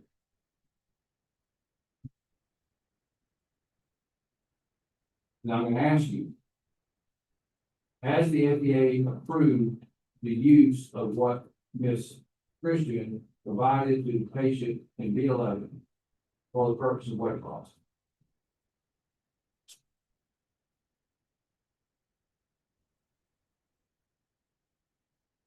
That we able to prove it? Yes.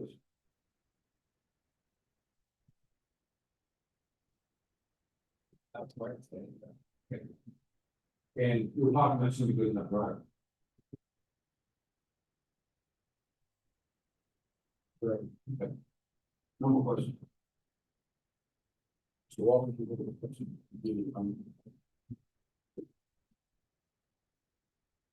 Commissioner Back, just moving forward. You asked about some pictures earlier.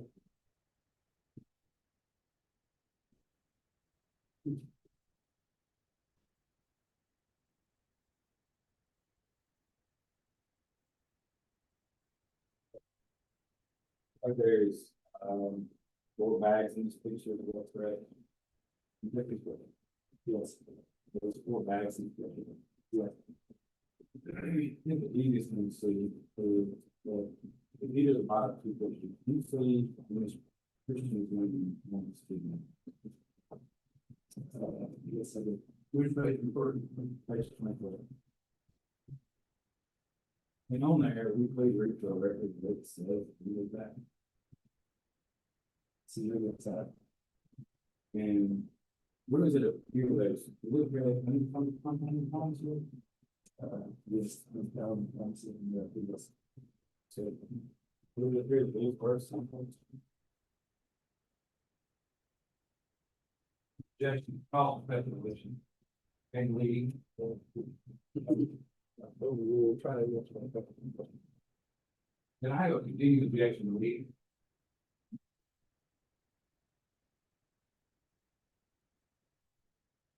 Harvard president.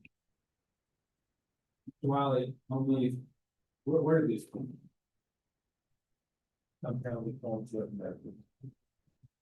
And you were asked earlier for, if they were, they're not even talking, but it's what you believe. Correct. And do you find her name in it? Or what do you choose?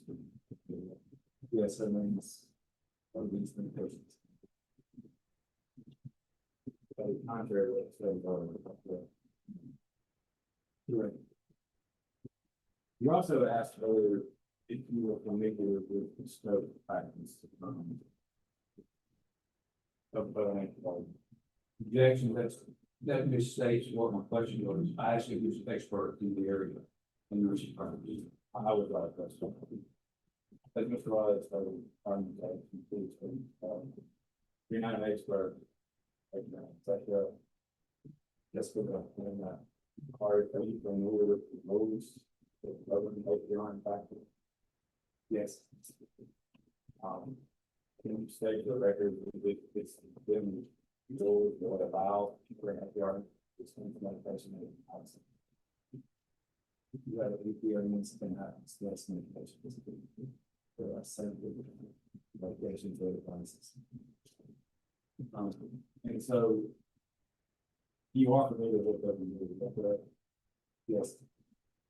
For the record, I would like to say that we filed another efforts for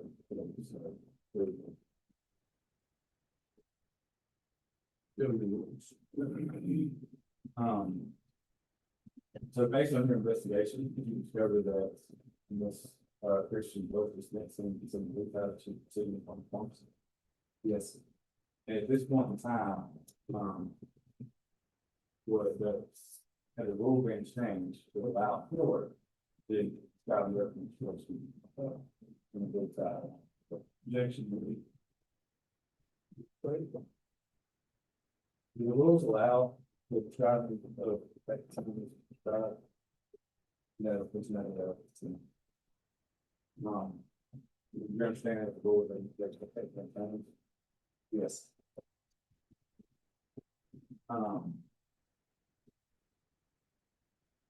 And these states, a movement should do a message about.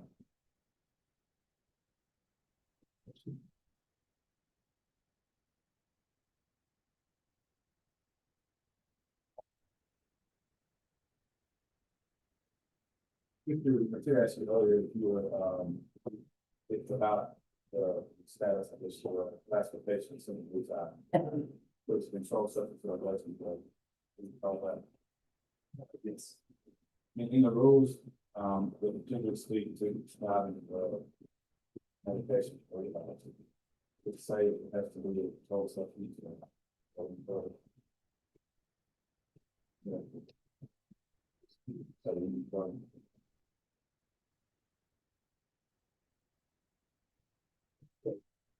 In the rules that regulates what you try for wayline.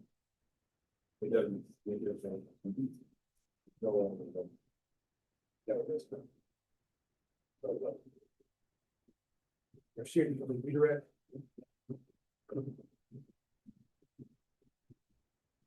Yes. Bruce.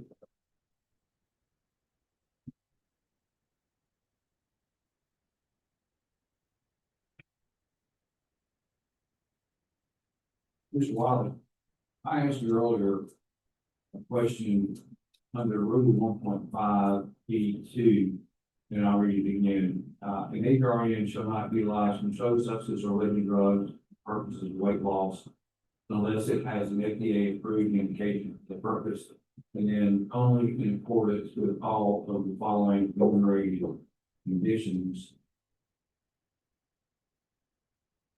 Is that the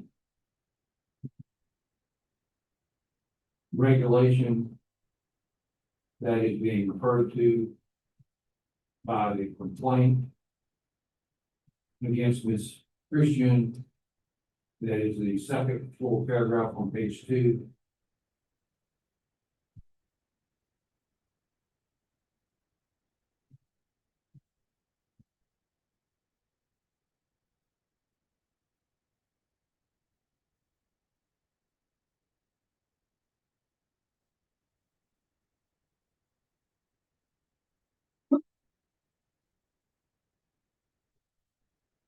If you would,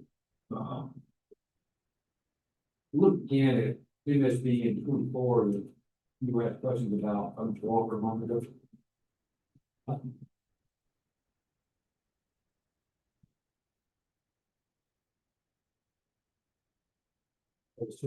Yes.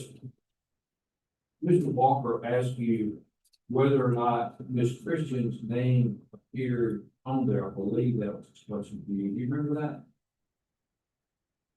Yes. And I'm looking, I mean, I may be missing it. Where is the name?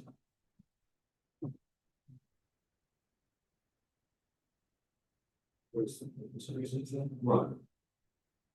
And I may be confused. You may not be paid. This the one? Yes.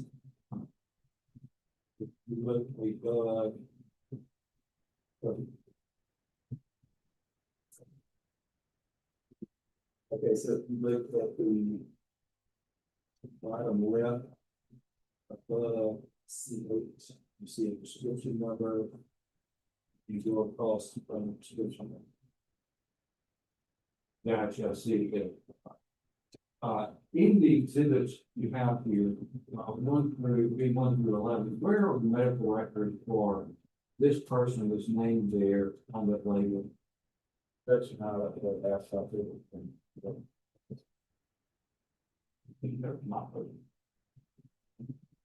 She's at the board as that. So just so I'm clear, the record, you don't have any medical records in exhibit B1 through B11 pertaining to any of these particular bottles or medications or patients referred to or shown particularly on page 14. No more questions. That's Mr. Law. Mr. Robin Christian. Ms. Christian, could you state your full name for the record, please? Ms. Christian, where do you live? What do you do there? Work with my universities. We've been talking today about a complaint against you from a matter that occurred in November 29th, 2022. On that date, what did you do? Where did you work? Working for the universities. All right, where is the store of health and wellness located?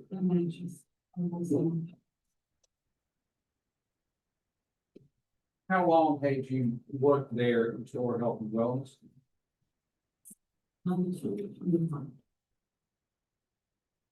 In what capacity did you work there, nurse practitioner?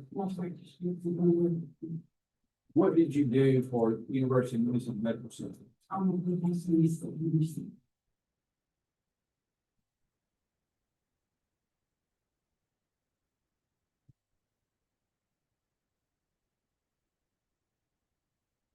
Heard testimony today about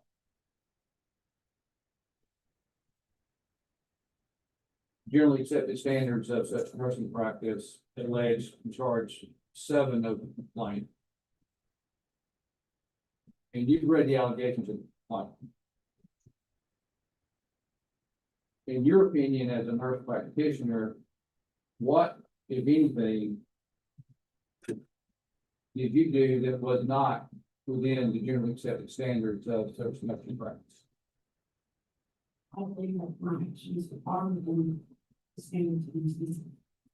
I'll ask the same question regarding the authorized scope of nursing practice. Charge 5 says that respondent engages in any unprofessional conduct as identified by the board in its rules, namely the practice of nursing beyond the authorized scope of the license, or directing others to practice beyond the authorized scope in violation of 30 Mississippi Administrative Code, Part 2820, Rule 1.2D. What, if anything, did you do that was practicing nursing beyond the authorized scope?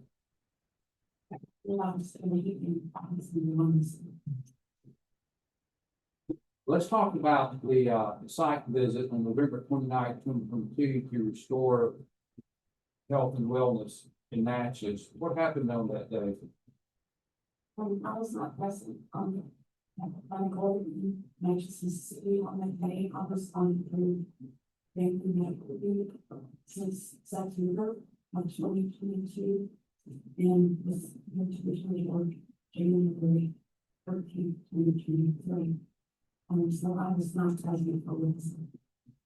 Did you have conversations with Mr. Floyd Wiley subsequent to that day? Yes, he kept calling me on the day and he wanted to know why my was making it and why I was not in the game. What'd you tell him? I'm a doctor.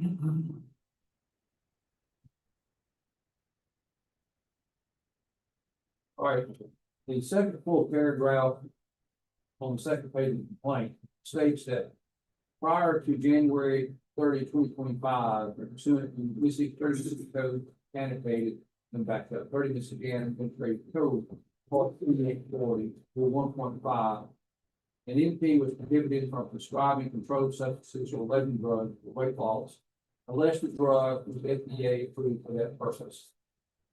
Medical records indicate respondent was prescribing semaglutide to patients for the purpose of weight loss.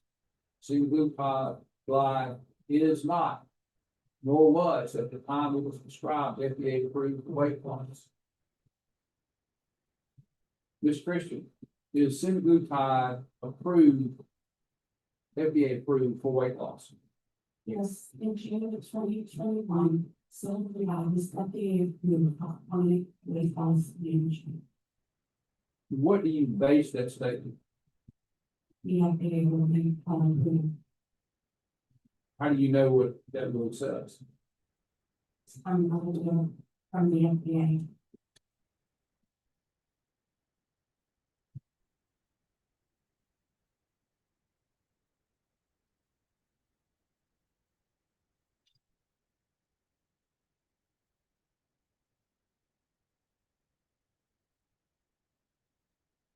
Ms. Christian, let me back up a little bit. I jumped in pretty quickly. What is your education and training as a nurse and then as a nurse practitioner? I received a BSN degree from University of Memphis, a master's of nursing from Texas Women's University, and a doctorate of nursing from Texas Christian University.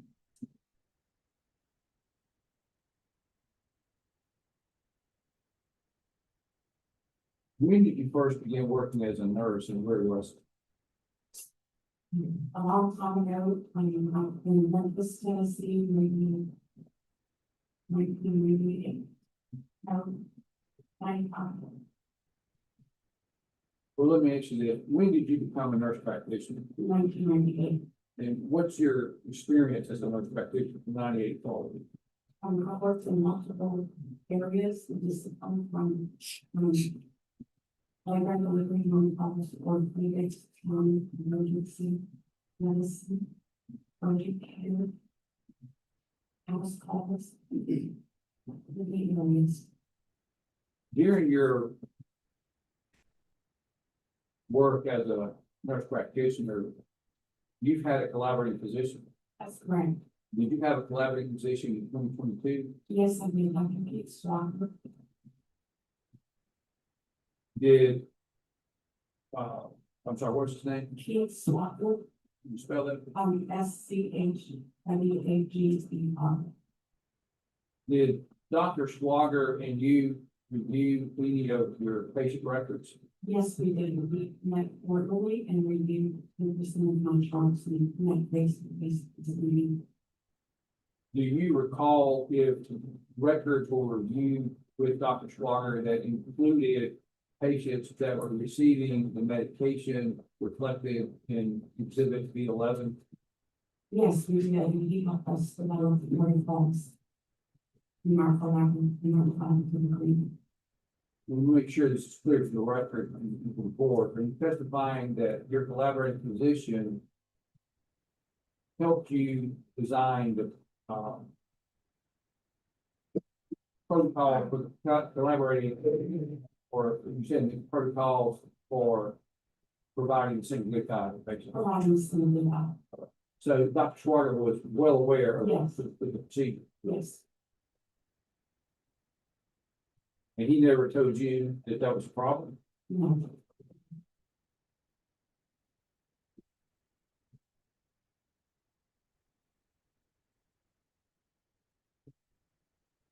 There seems to be a dispute of sorts between when the FDA approved semaglutide for weight loss. Can you explain why there's confusion there?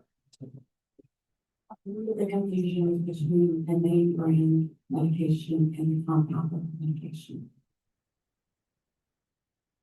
Semaglutide is the basic ingredient or component for other medications that have a name such as Wegovy and Ozempic. Am I right on that? That's correct. Similar. Okay.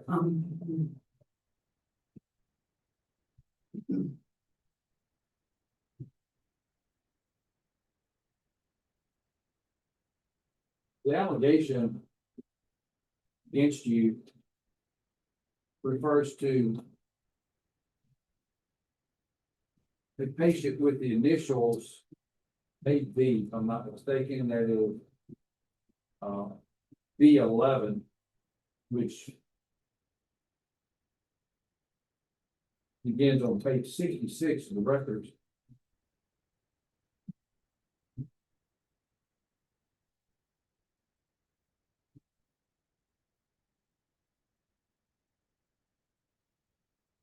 Now, I've got before you B11.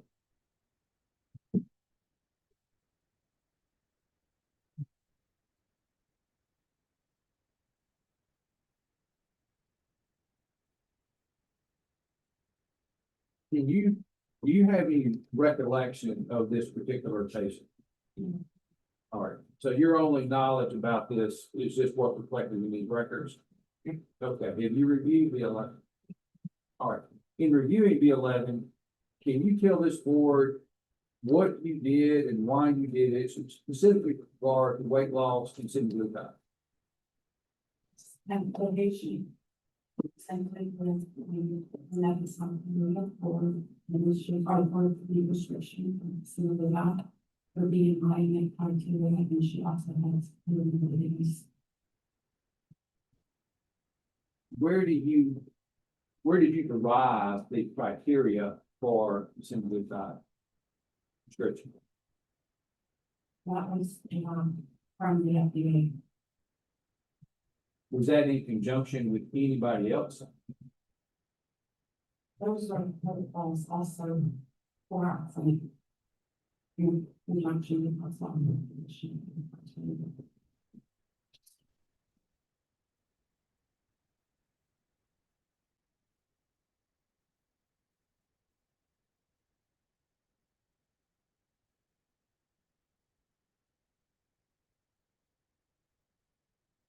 Could you review the, exhibit B12 that the board has provided?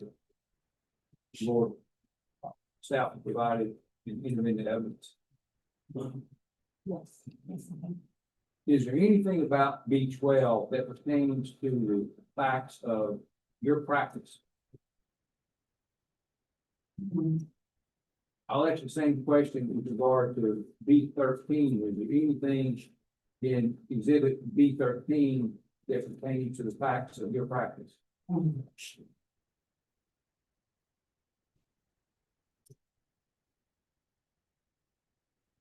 There are a number of pictures, photographs that are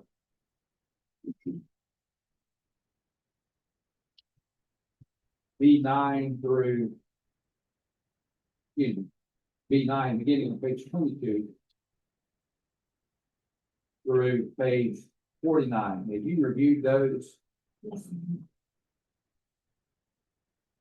Looking at those photographs, were you present when photographs like this were taken? I was not present, and it was obvious going to do that. No personal knowledge of who prepared that I really like reasons.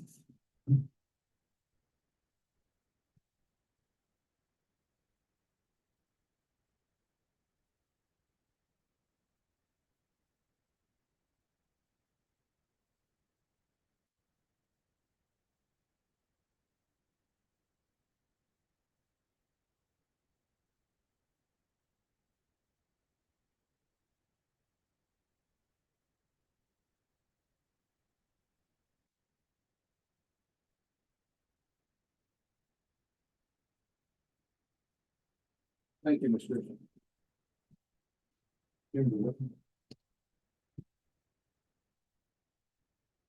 Mr. Christian. Not gonna go into all this other. You documented, I mean, you gave a little bit of testimony here on the Adobe and some of these. Would you agree that those are not going to change the difference?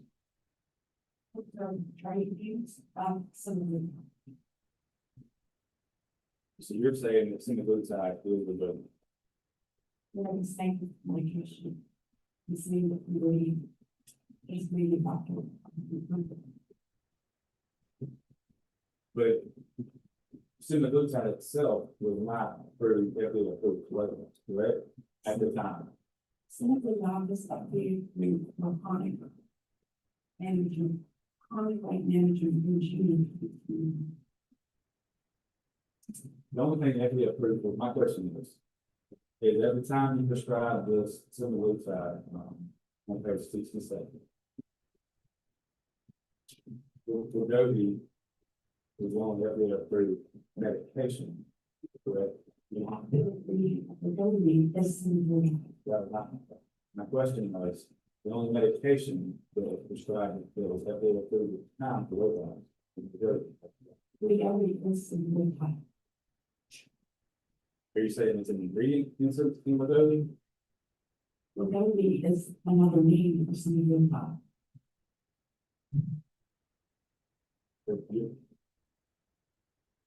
So is semaglutide also Ozempic?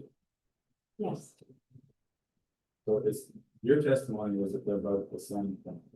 yes, the drug company gives them different names for different indications. So you don't think that either Ozempic or Wegovy contain different ingredients? Is that your testimony? They can do semaglutide. And that's all.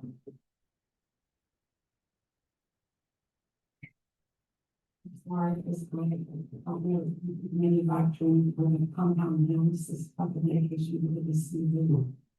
But, so again, if you don't know the compound analysis, you don't know the entire network, so you would agree with me by your own testimony. Semaglutide is not the exact same thing, or really, or is it?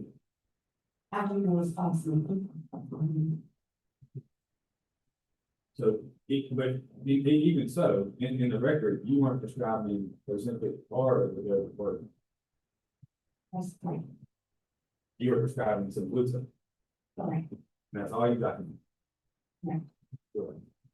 And at the time, that this was prescribed, even the rules by the board did not allow for anything not to be approved, that's correct?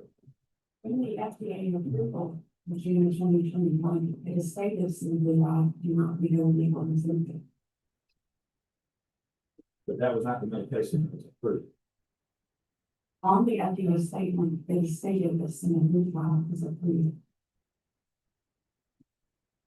Chronic weight management.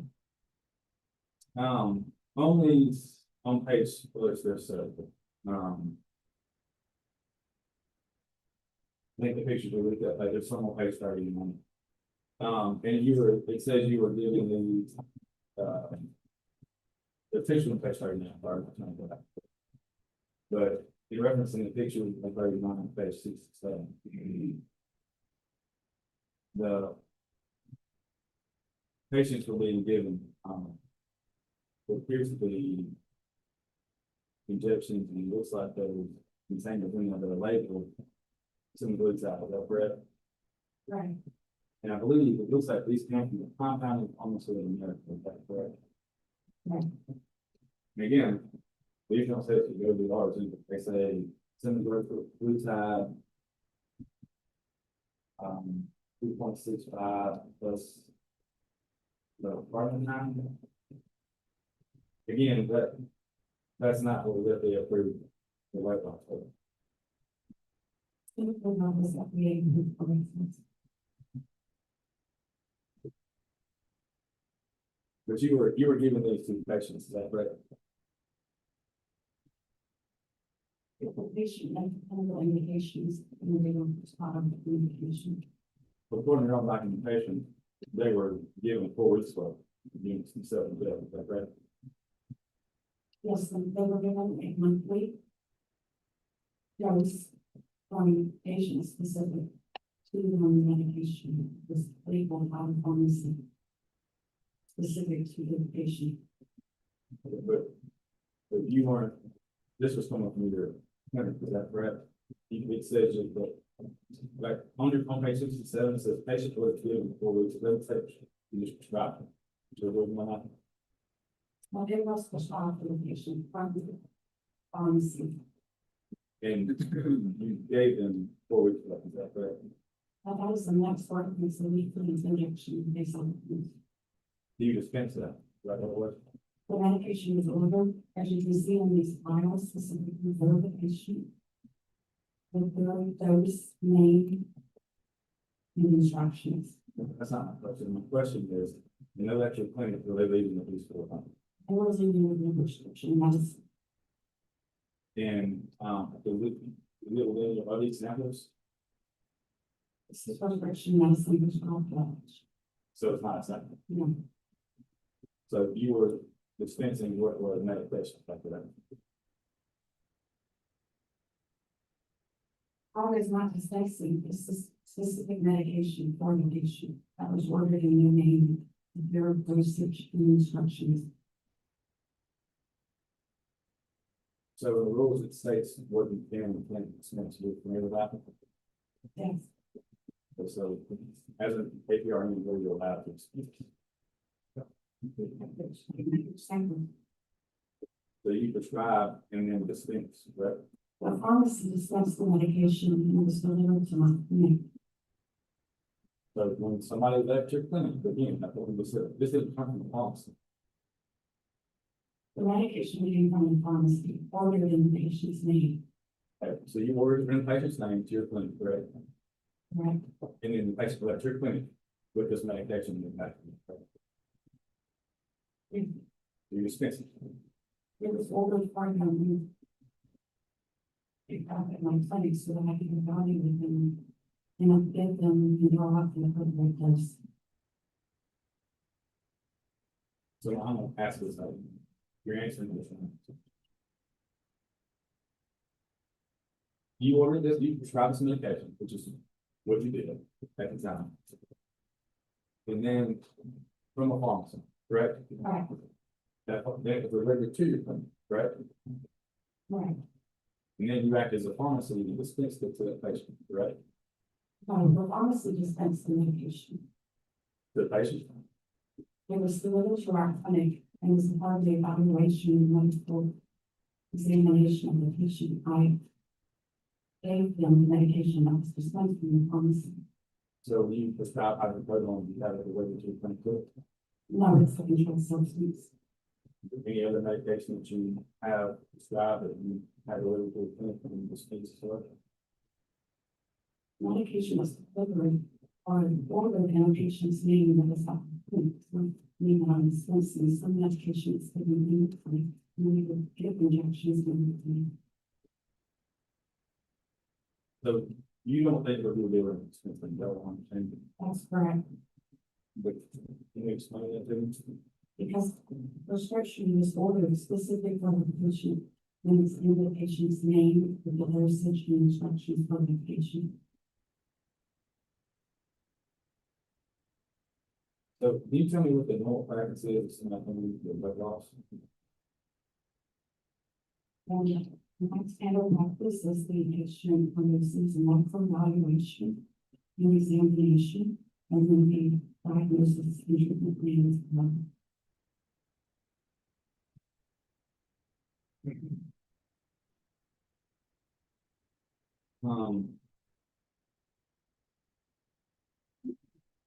So my question, I guess, is what's the basis for if, why are we not ordering Wegovy or the weight loss and you're ordering some gluten? It was cost for the determination of the time, over $2,000. The medication was unable to afford the name of the medication. So was this medication that was sent to the clinic, was it sent in the syringes? It was sent in multi-dose vials that you see in the. Right, so you were drawing evidence from this, correct? I was drawing up the prescribed dose for the patient. It's not dispensing the medication. I was drawing it up for accuracy to ensure patient safety that the correct dose was administered.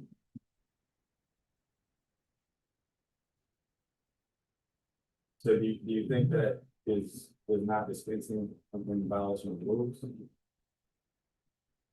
No, this is the patient's medication. And that's the practice is to ensure patient safety that they receive the correct milligrams and units of the medication. So would it not be, are you saying that a pharmacy would not ensure that the patient got the right amount, like just prescribing to the pharmacy, sometimes the pharmacy, the patient pick up the pharmacy like in normal practice? More servicing these large multi-dose vials, and patients can overdose or like to give themselves more medication, thinking that it will be quicker, which can cause serious side effects. And to ensure patient safety, we would draw up the patient's medication to an appropriate dose so they would not overdose. So any vials, if you send all the vials in syringe, so they're not drawable. When we drew up the month's birth, that was all the medication for the month. We drew up 4 doses for the patient, or they received the shots in the clinic. So your testimony is that these vials, like, so in space there. You're saying all these bags have multiple vials. You're saying the practice was to those vials. We would keep relabeling for the patient to see medication they were receiving from the milligrams per milliliter.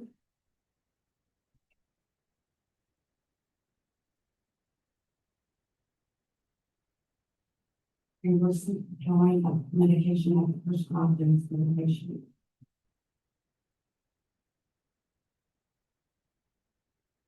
So my question is, these are being sent, but Because if your testimony, if I understand it, I'm not trying to put words in, is that you withdraw the syringes because, for patient safety. And then send them home with those syringes and the bottle. That's correct, which you wrote on the entire month, and that was the line of the thinking. So you think that's a standard practice to draw from month's worth of medication, including when it's arranged? Yes, there was a weekly injection, so we drew up 4 injections for the medication. And how long have you been practicing? Over 25 years. But you don't think that, there's anything wrong with dispensing medication, please don't say it. If you have.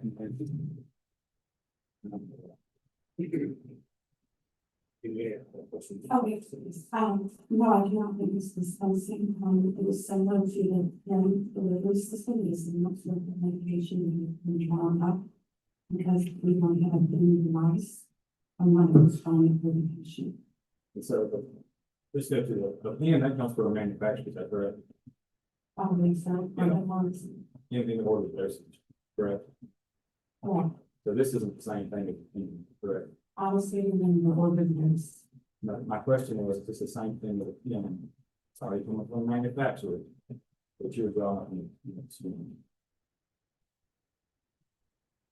It's not the same thing. Okay, so you agree that your comparison is not the work that you're saying, comparing what you were doing with, correct? That's correct.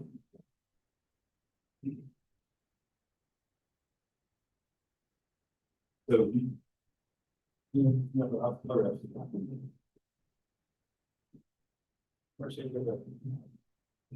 You're right.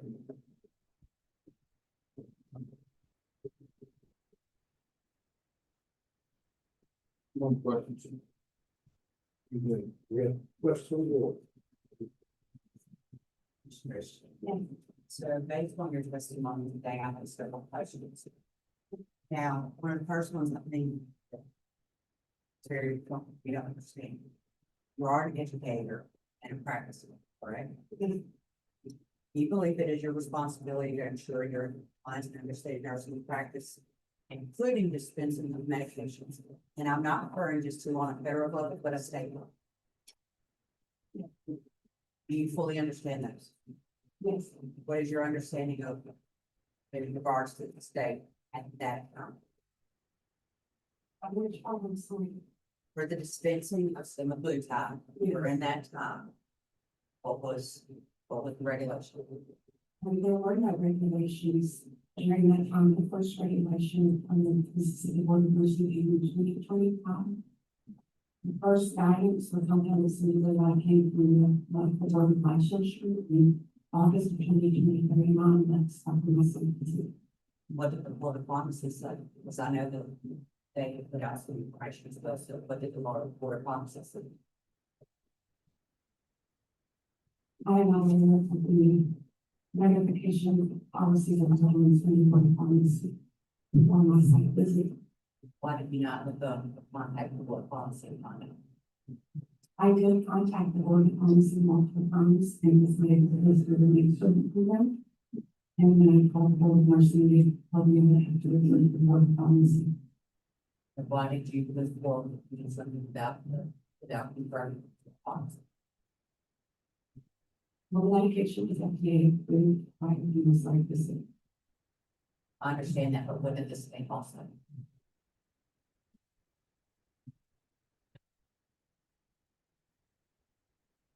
My understanding, there was no policy until the board of medicine. You have a licensure in August of 2023 about how many medicines you have. I'm gonna go any further with that, but I think that's some other questions. So. For everyone, I want to go back to MSBN 23, page 23. I was curious because I noticed something on your medications. The first thing I have a question about is when samples are delivered to a clinic, they're usually in a secure package. Do you consider those packages citizens of the earth?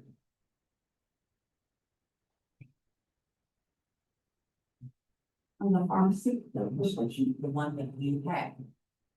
Are those secure and are they able to be adulterated?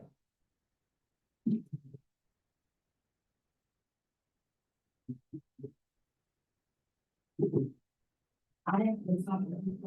Not even, because it's not even something. So let me go back and rephrase that. While you were there, packages still look the same, correct? One, Are you telling me that you got a secure sealed package that no one else could adulterate? the pharmacy, the pharmacy, from the pharmacy. So you're telling me the pharmacy delivered with your practice a completely sealed package for each individual patient that could not be adulterated? This was the packaging that came from the pharmacy. Based on what you're telling me now? Can that package be adulterated? So that being said, how do you know it wasn't?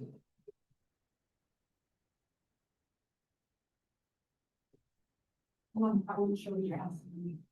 How many people had access to those packages? And we're in a lot. Really, information. Communication. Were you the only one? No, Were you the only one accessing that particular container? no.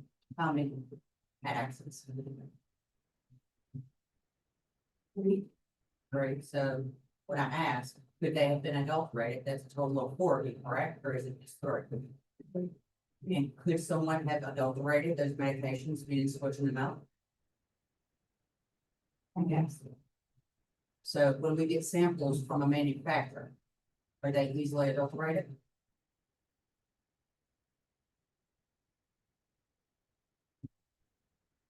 But in packages, you hear, you, Yes, but when you hand them to the patients, they're not adulterated, are they? But the ones you provided could be. they were brought from the pharmacy, or from the pharmacy, they're not packaging. I understand putting it back on the pharmacy. But at the end of the day, this is your clinic, your business. What did you do to ensure the safety of the public based on packaging? We open the packaging and we have the dose for the medication, location. And going back to that, here's going down a different road than what I was asking for, based on what Mr. Walker asked you earlier. You do not believe the new compound. By adding the stuff that's in the blue tide and drawing it up. You do not believe you dispensed and acted as a pharmacist. No, the medication was prescribed to medication, it was the medication. I understand. But you were the one that prepared it and drew it up, correct? Or someone under your correction. That's correct, to ensure patient safety, that they were receiving these appropriate things. Right.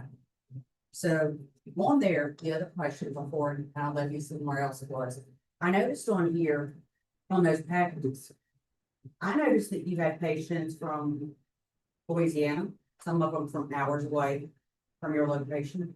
I also note on here that you've had people from Mississippi, Florida, and California. Were these people seen in person? Yes, So someone came from California on a regular basis to see you get this medication, correct? I don't know if it was a regular basis, but even in the tourist, there are a lot of people that visit from other families, so we do have patients that live in other states that we visit us. So if requested to have that particular record from the patient in California, you would be able to present it and have accurate documentation of an in-person visit done for each time they visit. Because I see more than one package from California. I believe it's the people get fired. For patient in California, it's the prescription number.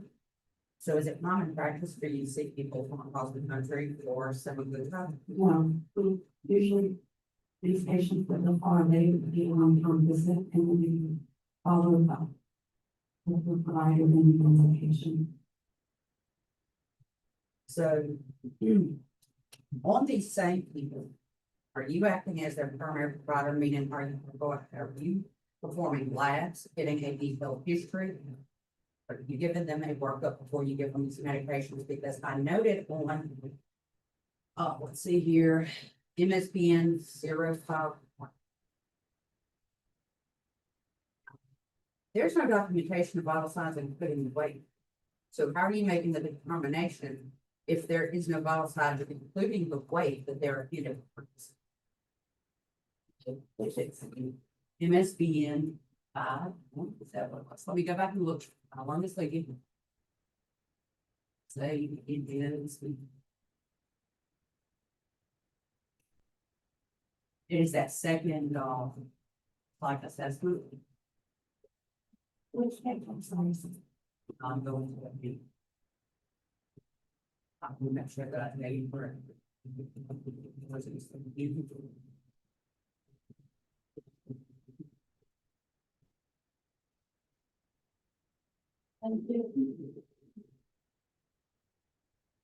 I'll make sure I got it right. I don't want to sleep. But there's one on here where you discuss or where an assessment has been done and there is no vital signs, and there is no way. One of them, somebody did the vital signs of weight. The other one, there was nothing. And so I'm trying to figure out how did you make a determination that they were appropriate for a therapy or weight loss. Oh, I think this is a specific record for vital. Give me just a second, I'm trying to make sure I'm on.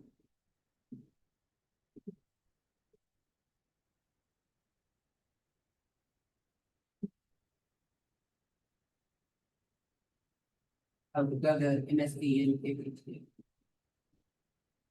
That's fine. Yes, you will then for that, this is the provider is LC, the provider of record. Okay, As the patient, like the Christian. okay. Well, with that being said, you stated you're the owner of this clinic, correct? Do you follow up behind your other practitioners to ensure that the right thing is being done? I am a licensed owner and I'm responsible for the patients that I treat and evaluate. So basically, what you just said, if something should happen to a patient that is under the care of the other nurse practitioner that works for you, you have no responsibility. Is that correct? She is practicing in her license and a physician. I understand that, but is she not an employee? Yes, she's an employee. So at the end of the day, if something should happen to one of these patients, who is responsible? The provider of record. So your business would not be responsible if something would happen. I'm just trying to clarify. So you're saying you would have no onus, anything that happened to someone that sought treatment in your clinic. I'm not making a consultation for that provider or the documentation. You have malpractice insurance on your clinic? Yes, we Does it cover your other nurse practitioner? no, they have their own documentations.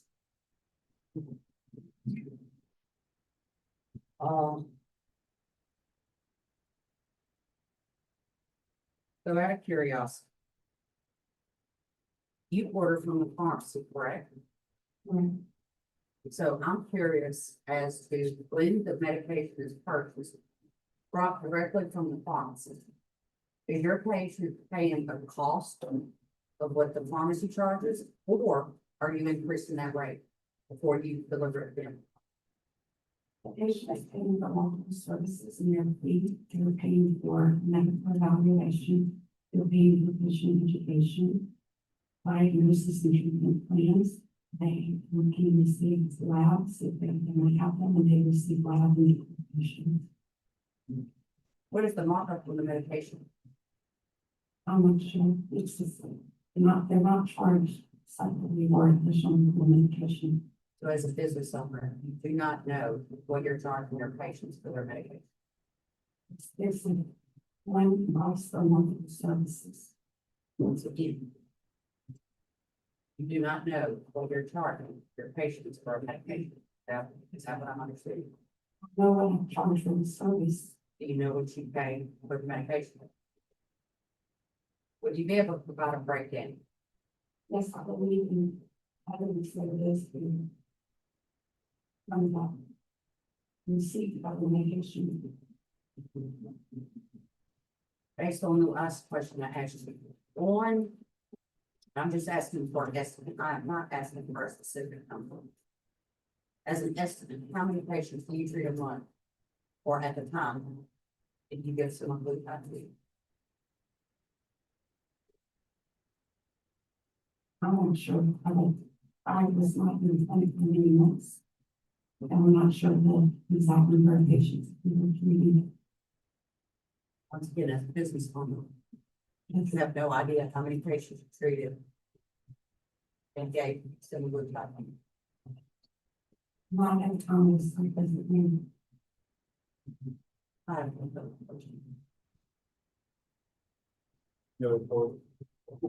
clue. I have a couple of questions. Let me direct you back to page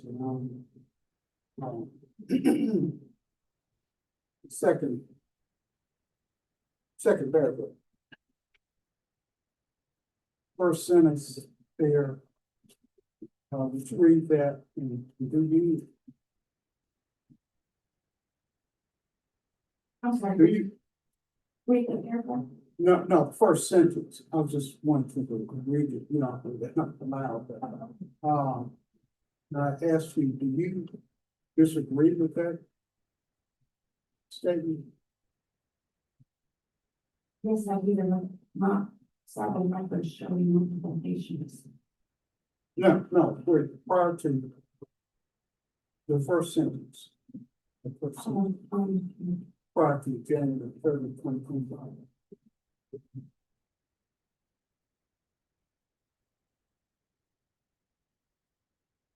What's the question? I'm sorry. Do you disagree with that statement? With that sentence?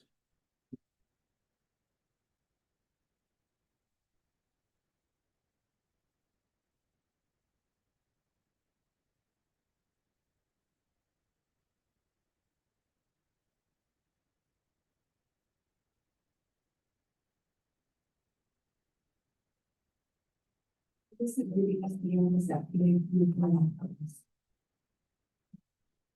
No, it says unless the drug was FDA approved, I'm not getting into whether it was approved or not, but the sentence has stated, you disagree with it?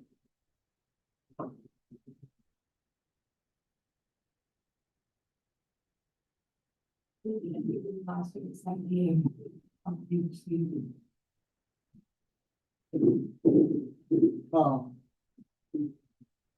What about the second sentence?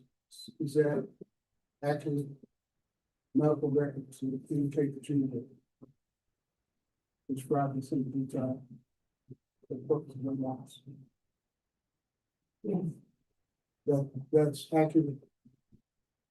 yes, I do. Regarding the last sentence, your counsel, but on cross-examination, Rob, fact that I asked questions about whether there was anything in the record to indicate whether semaglutide at the time was approved by the FDA or not. Let me ask you, you made some statements about some FDA notices or approvals in your testimony, but is there anything in the record when you spell that out? Regarding the name, Regarding what you said about FDA approval, yes.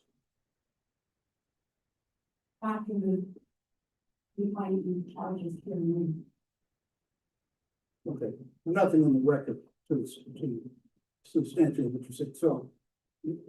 Repeat what you said about that again. Would you read what you said about FDA action and the date and so forth. In January 2021, without putting or Whatever you FDA. said, whatever your testimony was earlier about the FDA actions, it was in my good time approval. I just want to hear that too. Yes, in June 2021, the FDA approved Simply Law for chronic weight loss management. And what is the specific FDA approval reference? Give me some, is there a notice number or some regulation or? Because right now you're just telling me that verbally, but I want to know if you have an FDA regulatory reference. No, not with me. What do you consider to be dispensing? I consider dispensing to be giving patients medication that's not prescribed to them. Giving patients medication that was not prescribed. Specifically for them, just on medication that was not in their name. That's what you consider to be dispensing? The Walgreens doesn't dispense. Well,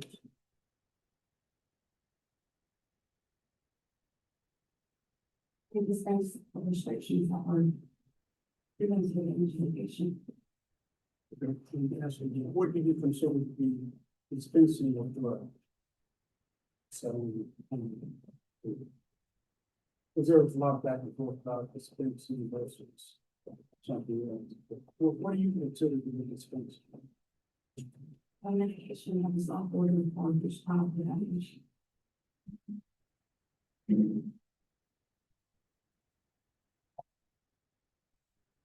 Okay, so you're handling of this, of the, semaglutide that you handled, that was not dispensing in your mouth.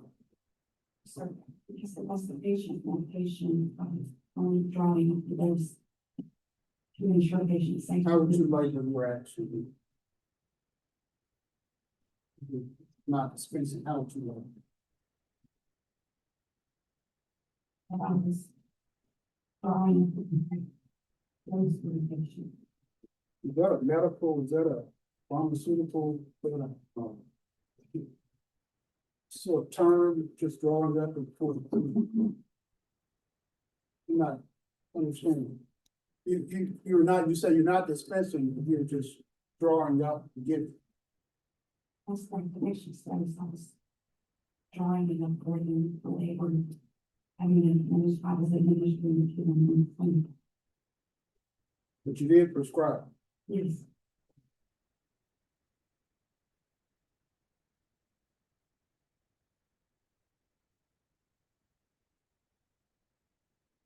Let me, my last question, so going back to the second paragraph.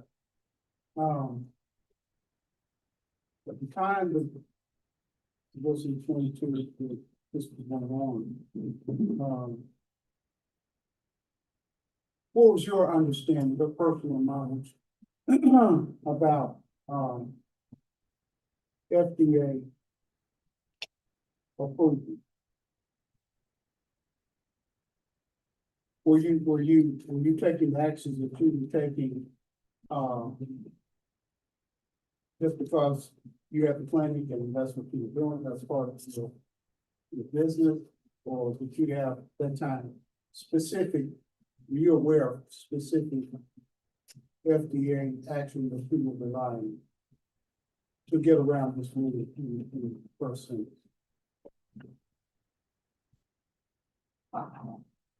It's something around the rule. Not sure if that's. Well, did you have personal knowledge to when you were taking these actions that you, for charges or related to, did you have personal, what was your personal view about, the FDA approval at the time? The medication is FDA approved.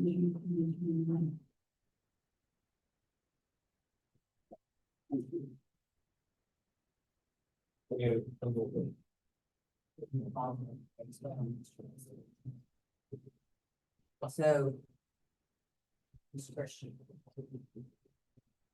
Can you tell us exactly what is the makeup of Wegovy that equates?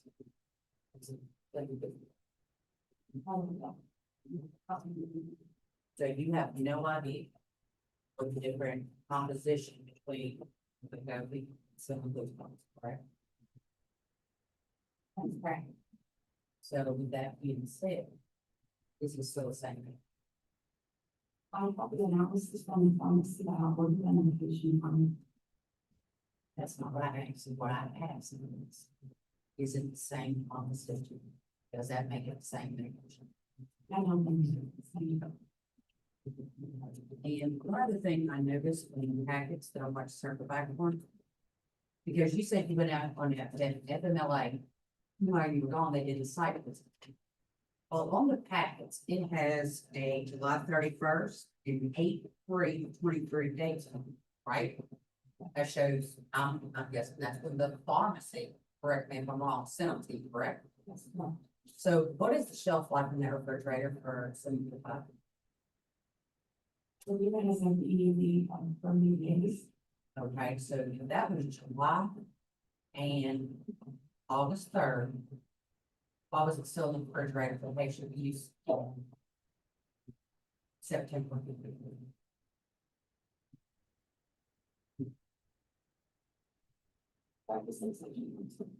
Yeah, but they did the site bid, I'm sorry, in November.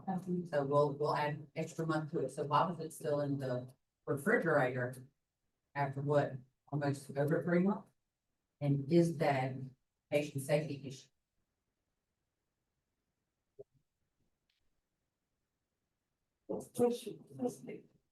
So when you look at the packets, Which one? on the packets, go back to the photos, right? And on the photos, there are certain dates. Majority of them have July 31st, 23. There was one that had August 3rd, 23. And I just asked you, what is the shelf life of this refrigerator? Your comment to me was about 30 days. It's true, it's 28 to 30 days. However, when they done the site visit in November, it's dated from July and August. So please explain to me why that is, and is that an issue for patient safety? I'm not sure about this still. Really funny, I think. I understand FMLA. I understand it. But at the end of the day, who's responsible for this? Because if a patient were to be injured or did something should have gone wrong, who ultimately is responsible for any injuries that could occur?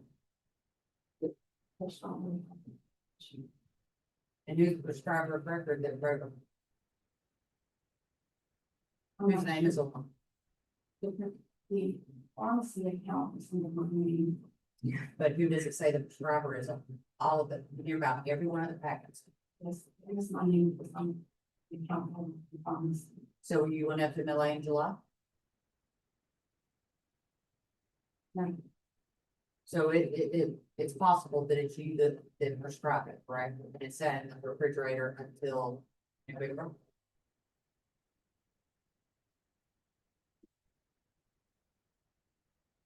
yes. Okay, that's all. Any other questions? Here, you have any other ones? No risk. I don't really not it much the whole style. Expired medication. Is that all you do? Yes.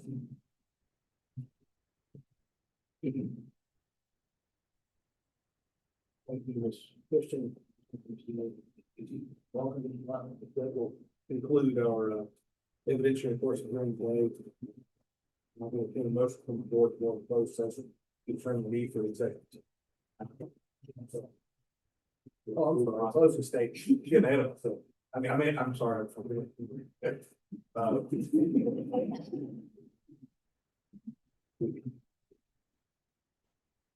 Yes. Mr. Walker, you closing statement? Yeah, just, today you heard a lot of evidence, a lot of it's been smoke and breeze. At the end of the day, the main charge, the crux of all the charges, those prescribings and Brookside. Or not, I'm sorry, not before. That is all we can find practice. Healthcare practices, engaging, I'm on public. That's the crux of the chart. It's not a very complicated matter. Same documentation, name, very testimony today, that she described, semi-Brookside alone. For weight loss.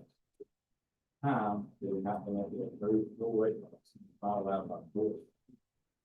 Heard that testimony. Also heard and seen evidence today that she was also dispensing at a risk of practice beyond prescribed. Not a pharmacist. For her testimony, she was prescribing medication, having delivered from pharmacy, rolling it up in a syringe, and having the patient in whatnot. That is expensive. The crux of the charge became very, very simple. You know, like I said, for a lot of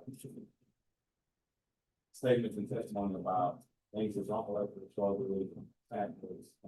At the end of the day, the documentation legal is still tracking down the scope violated with.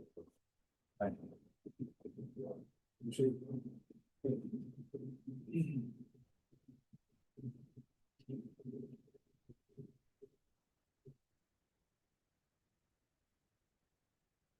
Ms. Christian was charged and sent a complaint just here before you. The complaint that she was here to defend the matter set forth to be, not other matters that we discussed that might be particular violations. Based on those matters in this complaint, I agree with Ms. Walker that the crux is whether or not there was violation involving prescribing semaglutide, prescribing semaglutide. Whether or not that was violated or was within the generally accepted standards of nursing practice or beyond the authorized scope of the license. The only person qualified to testify about that or provide any evidence is Ms. Christian, and she provided that testimony evidence that she was within standard of practice and was within the scope of practice. While he testified, he's not an expert.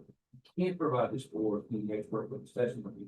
If you're talking about a standard of practice that requires expert witness testimony, it's not here before this board, other than through Ms. Christian's testimony. She's the only expert that's testifying. Ms.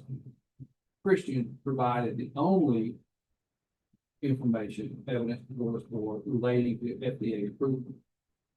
It's not her burden to do so. It's the staff's burden to prove their allegations. They said it was not FDA approved on the date that this event occurred. It's their burden to come in here and say, this is the date that FDA approved it, and provide you the information that you can make a determination from. It's not the respondent's burden to do that. Nevertheless, Ms. Christian did provide that information. Ms. Christian did provide testimony of when the FDA approved it. That's not been contradicted by anything else that staff put forward. That's the only evidence. It's not a burden, but she provided it evidence anyway. That's all there is. As far as what happened here, as Ms. Christian testified, she prescribed the semaglutide. The pharmacy then prescribed it, then filled the prescription, and her clinic will receive the semaglutide from the pharmacy. It's the patient's prescription that was received, and then if she, in her clinic, she would either administer the semaglutide to the patient after it was dispensed by the pharmacy. They're the ones that dispensed it. It wasn't dispensed twice, it was dispensed one time by the pharmacy. And if she didn't administer it in the clinic, then she sent it home with the pharmacy, with the patient, just like it would have come from the pharmacy. That's not an additional dispensing under the regulations. That's not prohibited under the regulations.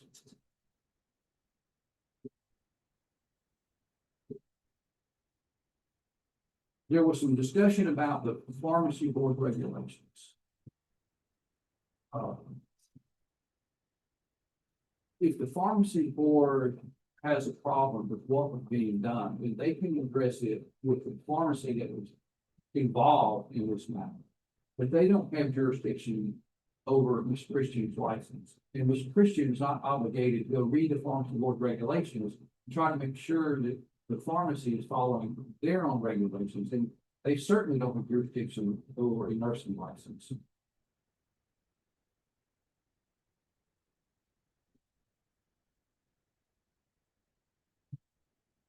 In the end, the question is whether or not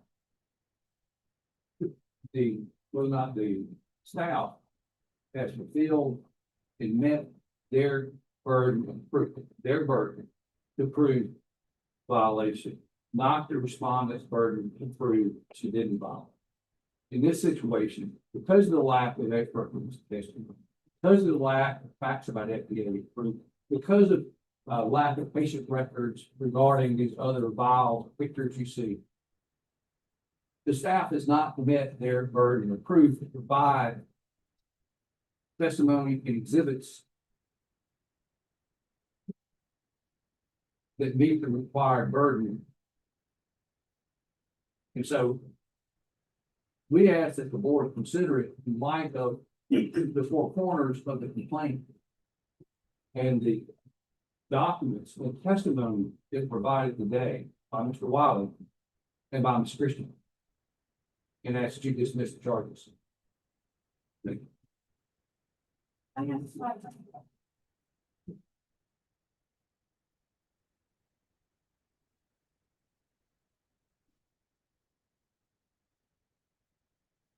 Thank you. And I will ask, for a motion for the closed session. Remember the need for an executive. Motion.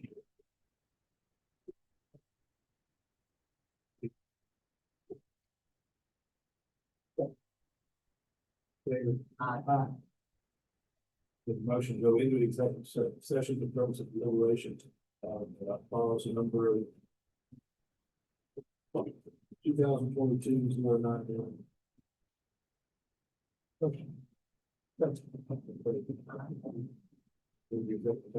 We will come back before we break down.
Back on the record.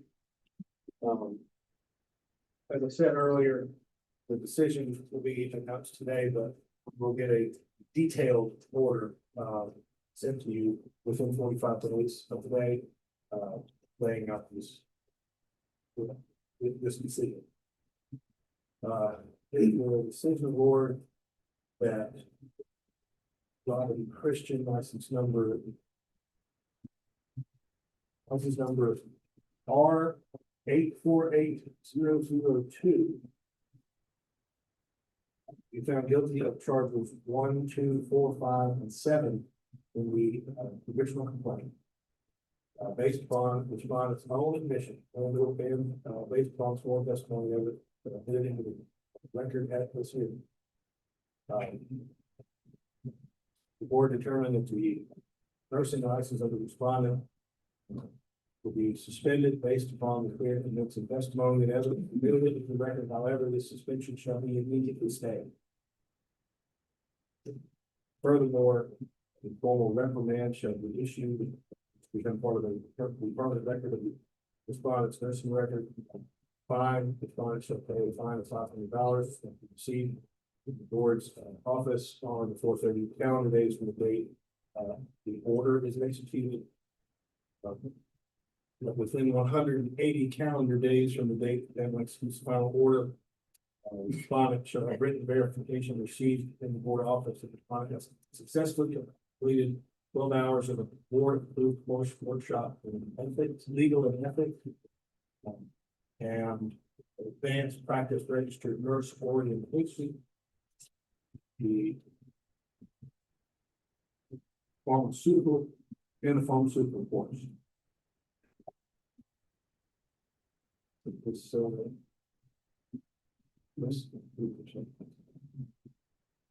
The suspension is for 12 months, but the board stated that it would stay, pending the completion of these other requirements.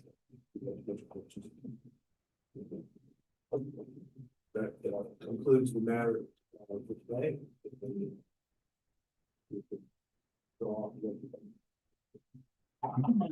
Which charges, So, yeah, because I know we took out 3, but I was just going by the original complaint.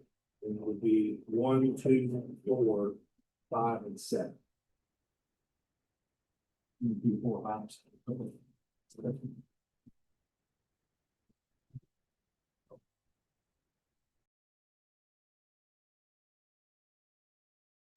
But, the board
All right, we'll go ahead and get started on the record this afternoon. Today is Wednesday, June 3rd, 2026. Time is 1:56 p.m. We are present at the office of the Mississippi Board of Nursing located at 713 South Orchard Road in Richmond, Mississippi. The next matter on the docket is the matter of Dana Roberson. Is it Roberson or Robinson? Robinson. Dana Robinson, license number R872022. Case number 2024-1045. My name is Kyle Jones. I'm Special Assistant Attorney General. I'm the serving as hearing officer today. My role in the course of this proceeding is procedural, meaning I'm going to rule on objections to questions or evidence raised by the parties, see to an orderly process of proceedings, and ensure that the proceedings are conducted in accordance with applicable laws and rules. This is an administrative proceeding. As such, is not a court of law. Formal rules of evidence and civil procedure governing proceedings in a court of law do not apply. Both here. At this time, I'm going to ask the members of the board hearing panel for this case to introduce themselves for the record. On the case of the case. Drew Calhoun. No, you know, it's still off, you know. Sandra Colbert. Rwanda Bassett. Attorney representing the board, please state your name and the record. Alexis Morris. The licensee is present. Are you representing the council today? Since you're not, I'm going to ask you a few questions. Make sure you understand the rights. You do have the right to, you understand you have the right to an attorney. You understand you have the right to present witnesses to testify at today's hearing on your behalf. You understand you have the right to introduce documents and evidence on your behalf. You understand you have the right to cross-examine or question witnesses testifying against you. You understand you have the right to have subpoenas issued by the board to compel witnesses to appear before the board to offer testimony or have evidence produced on your behalf. You understand due to the severity of the charges pending against your license, the outcome of today's hearing could potentially result in an adverse action on your license. Understanding all this, still you wish to proceed without counsel. Do you have any witnesses that you're going to call besides yourself? Ms. Morris, does the board have any witnesses there? Yes. This time I'd like to ask call for swearing all those who will testify. You solemnly swear or affirm that the testimony you're about to give today will be the truth, the whole truth, nothing but the truth, about that.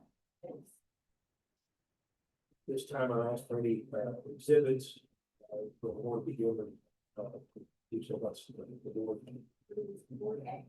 Thanks. Exhibits 81 through 15, be entered into the record.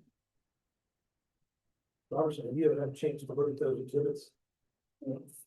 Do you have any objection to those? Sorry, I'm saying no. You know, that's okay, just make sure you're on, you're in that microphone and we'll do our best. Therefore, here are no objections, exhibits. I'm sorry, 1 through 8, section 1 through 15. 15. As they're going to be entered under seal, they do contain patient information. Mark them enter them into the record of number C.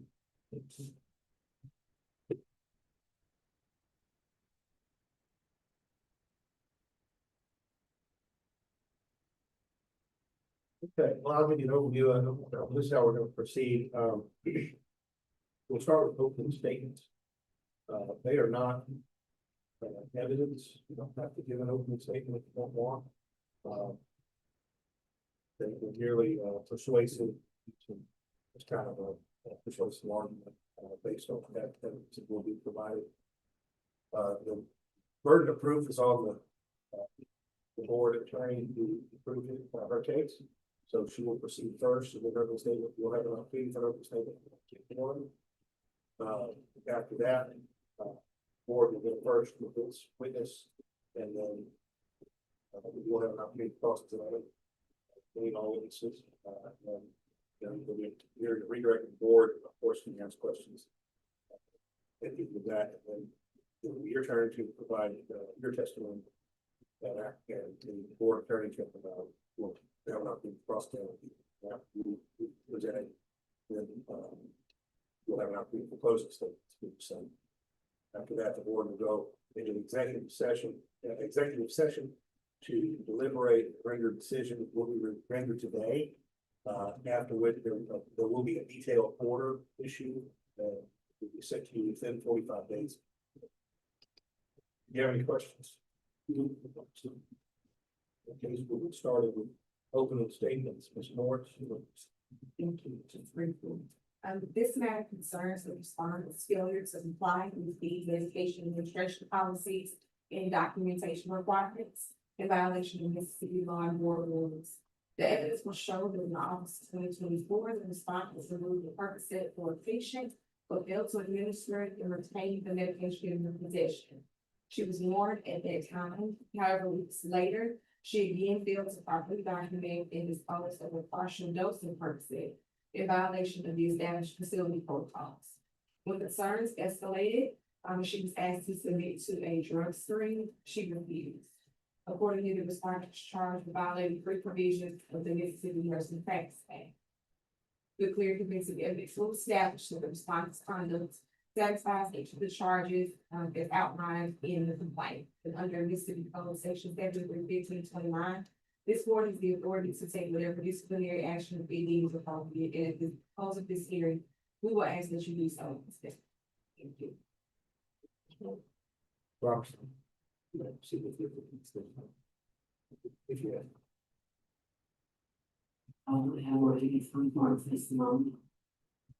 We'll proceed with case in chief, Ms. Morris. I'd like to call investigator Tawanda Jones. Ms. Jones, will you please state your name for the record and place of employment? Tawanda Jones, place of employment, Mississippi Board of Works. And how long have you been employed out of it? I'm been employed at the board person for 8 years. And what is your current position? Position here is investment. Will you briefly describe the panel of your duties and responsibilities as an My duties as an investigator here at the board is to supplement a record, interview witnesses, and do the best review of those documents that have been submitted, and provide a summary for the review. As an investigator, are you familiar with case number 2024-1045 involving Dana Robertson? Yes. If it would please now turn with me to MSBE 2 and identify the document for the record. Page 2 is the license information for the respondent. And when was the respondent was licensed with the Her license was first issued June 9th, 2005. and in what capacity? Was a registered nurse. Please turn with me to page 6 and identify the document. Page 6 is a notice of hearing for the respondent. And what's the date of that notice? The date of the letter is August 20th, 2025. And what's the date and time set for that hearing? The hearing was set for Wednesday, June 3rd, 2026 at 8:30 a.m. Please turn with me to page 7. Who wants to stop it? Page 7 is the complaint for the respondent. And are there any charges listed on this document? Yes. Please read those charges that it's Ms. Robinson to the Charge 1, the respondent has negligently or willfully practiced nursing in a manner that fails to meet generally accepted standards of such nursing practice. Charge 2, the respondent has falsified or in a repeatedly negligent manner made incorrect entries or failed to make essential entries in the record. Charge 3, the respondent engaged in unprofessional conduct as identified by the board of Mr. Bruce, namely practicing the profession by under the influence of alcohol or other new and altering substance as evident in refusal to submit to a drug screen. Are there factual allegations listed to support the charges? Yes. So you can summarize those allegations. The respondent is employed at Mary Pellet Hospital, Women's Hospital in Florida, Mississippi, on or about August 17th, 2024. The respondent who is Percocet for a patient The stated that she could not administer the medication to a patient. On or about August 20th, the respondent was notified that the pharmacy generated an alert indicating that the Percocet tablets had been dispensed, but only one had been scanned as administered. The respondent admitted that she had inadvertently read the medication in the drug copy, and the respondent submitted to a drug screen, which she wrote a negative result. She signed an acknowledgement indicating that if an incident like this occurred again, that it could result in termination. On September the 24th, the respondent dispensed Percocet for a patient, but administered only half of the tablet.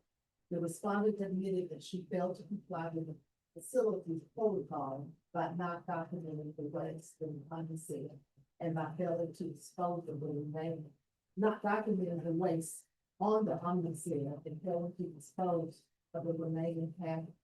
And then the respondent was subsequently notified that she had admitted significantly more pain medication than her coworkers, and she was asked to submit to a drug screen, which she refused. And as a result of that, she terminated that. To page 10, and I'm just about to stop it for the record.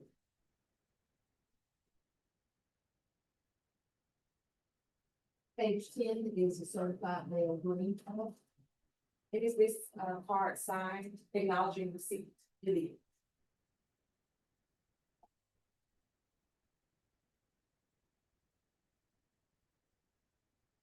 Actually, now turn back to page 9. What is the date stamp is received, The Board of Nursing received the green card on August 27, 2025. we see page 12. You know this by itself. Page 12 is a new hire information sheet for the respondent. And where was Ms. Robertson born? Merit Health Women's Hospital. And what is the date of the hire? They hire 8/8/2022 In her position? Lauren. I'll turn with me to page 14. And identify the staff. This is a termination to Okay, and what is Ms. Robertson's termination date? 9/25/2024. And again, this is for the Merit Health Women's Hospital. Yes. Can you turn to page 15 and identify the staff and tell, explain to the family what this particular document shows? Page 15 document is a time sheet for the respondent for the month of September 2023. And it's also, what you reviewed as part of your investigation, from Merit. That's correct.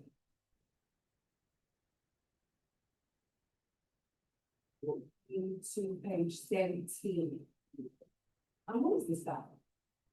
Page 17 is omni-sales transaction report for the respondents. What is an omni-sale, transaction? Omni-sale transaction report is a report that gives the time and date and quantity and the description of the medicine that was removed from the omni-sale.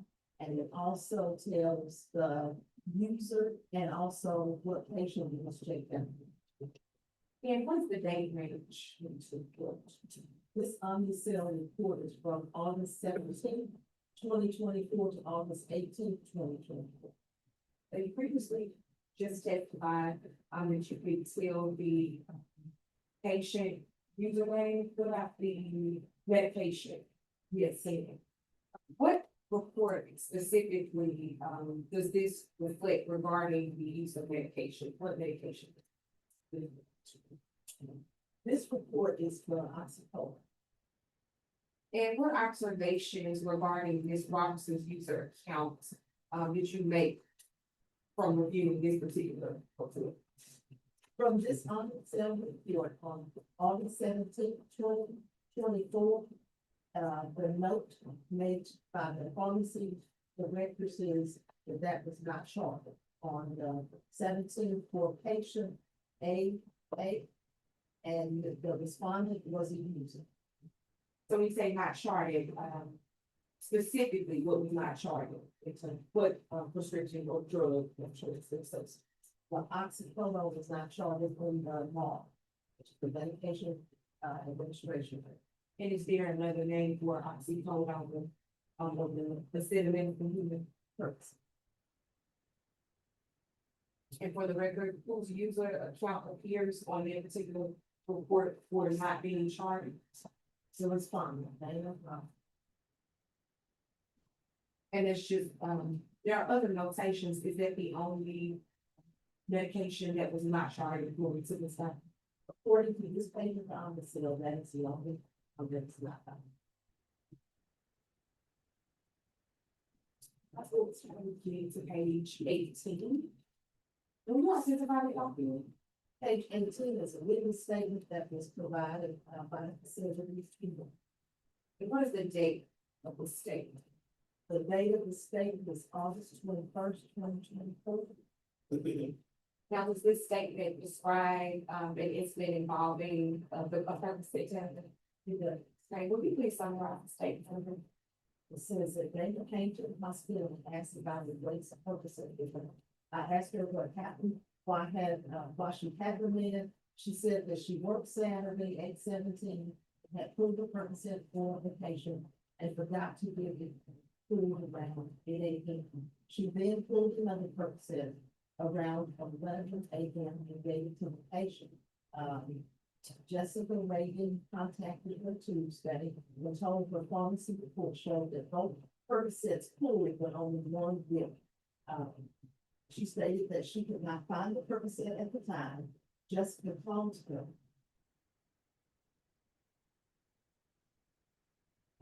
But later found it in the laundry packaging, looked unopened and the pill was completely intact. I did not hold the pill, but I could clearly see it was intact in the package. The pill was dropped in the shots in the lid. Patient information was entered to the antidose machine per day. Jessica was notified the action of the day. Page 19. Page 19 is a disciplinary action for the responsible. And what is the date on this letter? August 27, 2024. Like, and what is the violation? It's the Violation that's checked is failure to comply with hospital policy. what was the action taken of the violation according to the style? According to this document, the action taken was a final written warrant. Will you please read the section under prior notifications? So the level of discipline was an investigative suspension dated 8/20/2024. The subject was a missing narcotic. To read the discussion. It says the narcotic police didn't match the positions for the 2 out of 10. Failure to charge or race narcotic in a timely manner. Outline an expensive practice report for patients expensive of narcotics per day to work. Failure to follow controls such as administration and race accountability policy for an employee along with the mental or in ways to narcotic in the chart. And what was the recommended corrective action? To review the proposed administration and race accountability policy with that. Explain the seriousness of this situation, include reporting to the Board of Pharmacy, DEA, CHS, corporate office. They have agreed to be more careful when caring for patients, as well as handling all medications, including narcotics, any public disciplinary action could result in termination. So just for clarification, that does not say shall result in termination, it just said we could result in termination. Good result. Is this, please summarize Ms. Robertson's remarks on that same page, Under employee remarks, it says, I'm sorry that this incident happened. I've had pneumonia since July and was taking a toll on me mentally. I'd like to add that the reason my score in getting narcotics is high because when I walk in a patient's room first shift, I explain what meds they have and why they have it, and that makes the day less pain. Now, is this documentation signed? It is By whom? the respondent and a supervisor. What is the date of fixture? August 28, 2024. If we would please turn me to page 20. What is this document? This is a dispensing practice report regarding the center. And what is the date range of this particular? The date range for this report is for September 4th, 2024 through September the 17th, 2024. And what does this document reflect? Exactly. This document reflects all of the users that have pulled the oxycodone, and it tells the dosage, and it tells per transaction days, and it runs the transaction dosage and the number above the average for each person that we. Now, who makes this at the top of this report? The top of this report is in spot. Now, see, this report identified her as having higher than average narcotic dispensing activity. Now, how did her dispensing activity compare to a couple of the other nurses reflected in yourself? Well, it was higher, and the number of days for the number of pulling was what caught the attention. Please turn to me to page 21. What is that? Page 21 is a transaction report by user. And what date range was the scope? Date range on this document is September 23rd, 2024 to September 24th, 2024. And what username is listed on this document? The username for this document is Dana Bryant. And what does this report reflect regarding her medication transactions on just this particular page? On this particular page, you have a date and time, and you have a quantity and a description of what meds were pulled, and then you have the patient name for those. Would you please describe the medication transactions reflected in this report? Let's go the second and third entries. Second entry is 9/24/2024. ID is there, and it says charted at 0917. Half is to the side, that on the front of the column, it's in one tablet, side to the half. The description of the medication is oxycodone, and for the second one down, the patient is ED. And the second one is dated 9/24/2024. It says charted at 0917, and it says, one cap, and has the medication and the patient EG. Now, what observations did you make from reviewing this report regarding the path charting that's located here on the stop during your investigation? Based on the homicide report, she pulled out one tablet, but she only charted in the chart, giving half of that. So there's another half that was not. Now, did she chart wasting the other tablet as far as you were reviewing your investigation? As far as my investigation, she did not chart the half of the other. Also noticed there's some transcription written on the bottom of that page. The blueprint was written, for that particular patient, just identified as patient EG. Patient EG, the note with the asterisk says half tablet. That's ignoring per patient. Did you know the other, you know, freedom of second on the page?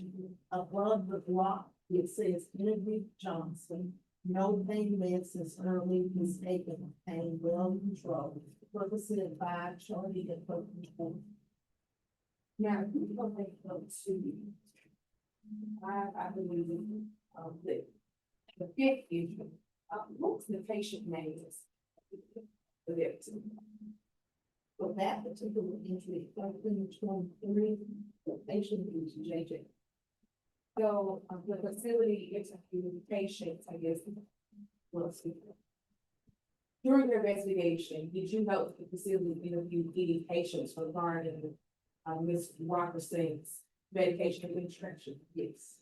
And based on that, were there any inconsistencies or any other irregularities that the facility noted? Yes.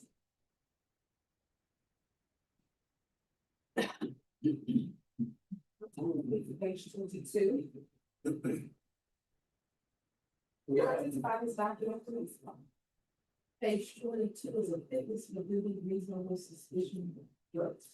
And what is the date it's still on this document? The date on this document is 9/24/2024. And what's the name of the employee listed on this document? The employee is Dana Robinson. And what was the reason given for this drug screen or fitness for duty reasonable test check? In that category, it's marked failure to follow substance policies, pharmacy key indicator outline. And when you read what is written under provides specific information for the record, it says pharmacy narcotic report patient interview. Now, according to the documentation in your investigation, did Ms. Robertson comply with this request for a drug screen? No. Page 23. And identify the document. Page 23 is the disciplinary action plan for the respondent dated September 24, 2024. And what was the action taken by the action taken was termination effective 9/24/20. And what reason was given for that termination? Offense is failure to comply with employee policy and substance violation. Is this documentation line? Is this the two signatures to be on? And did Ms. Robertson sign this document? No, it says employee left the facility without a sign. Turn, we talk to page 24 and identify the documents that record. Page 24 is a statement that the respondent emailed to me when I talked. Please briefly summarize the statement for the record. Okay, this is Ms. Robinson explaining to me the allegation that was reported to the board, and she, in the first paragraph, she talks about on the 17th, she worked the shift at the hospital, she forgot that the pill was in her pocket. Well, she put the pill in her pocket, she forgot about it, pharmacy called her, so she said she didn't know where it was, she never found out that it just been pocket in the laundry. At the overflow, she found the pill there. And then on August 28th, she was asked by the nurse manager to come and sign a warning statement, and she said that if this happened again, I will be terminated. So September 24th, 2024, she dispensed the Percocet for patient, and after she scanned and signed it, she decided she only wanted half. So I discarded the other half in the shards. I did this on the other patient also.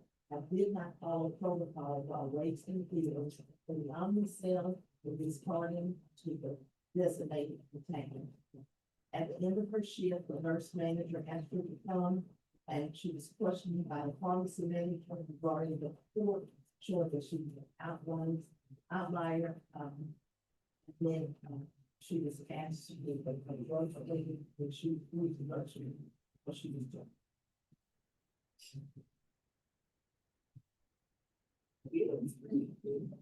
To starting board. Yeah, identify it.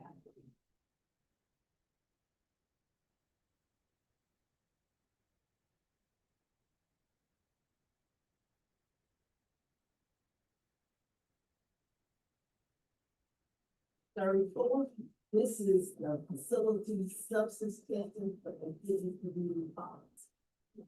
Now, this is policy, address drug safety requirements as well. It does. It's on page 37. And you had an opportunity to review, 6.2, right, the investigation list. What does that policy provide regarding, drugs that were, missing in stolen medications? And so in 6.2, it indicates when medication administration can be discrepancies arise. Where the substances missing, all staff who are involved in handling the medication or had access to that medication, they're required to submit to a drug test. Now, based on your investigation, did Ms. Robinson violate your policy with about getting to those 20 weeks?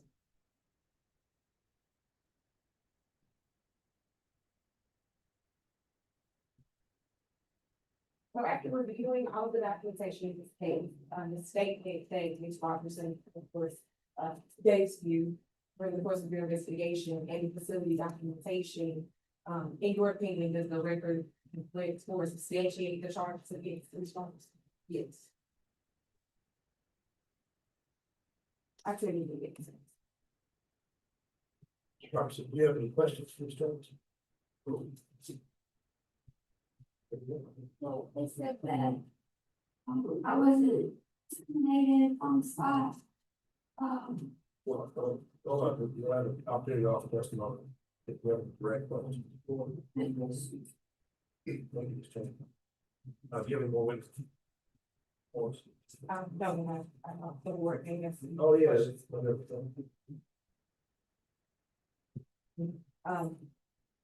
We raised this time. Ms. Robinson, you may proceed with your question. On the, I would like to say that the two instances were not connected. The first one, it was wrong with medication, but, I have many rounds and I've learned that, a lot of times the patients don't know that they have certain medications offered and will just lay there in pain because they don't know that there's something there. So when I went in on the first patient, I told her that she had, her set available every 4 hours if she needed it. And that I encouraged her to go ahead and take one before she got up the first time, because by the time she got out of the shower and back in bed, she would be in pain, and this way we could stay ahead of it.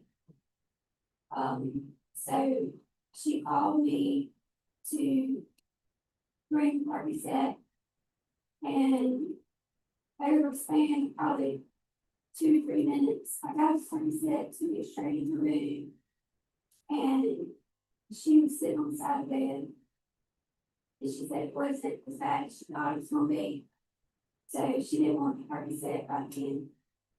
And her bed was, it was a C-section patient, so the sheets and stuff had blood on it. And I, again, that it was wrong, but I just stuck it in my chest pocket. And stripped the bed real quick and made it back up, said that it would be ready for her when she got out of the shower. And then I got busy and didn't think about it again. And so then, maybe a couple hours later, she called out again and said she changed her mind and she didn't want it. So again, the guy was there and I poured it up on it and gave it to her. And he said I didn't think about that person again. And until when I was in my scrubs, I had laundry and found it in the plant basket. And I immediately called my boss and told her I found it. And it drug screen, disciplinary action.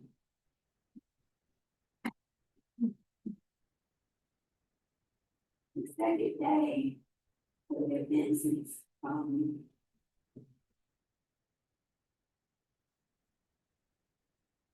don't know any other way to say it, was starting to get emotional.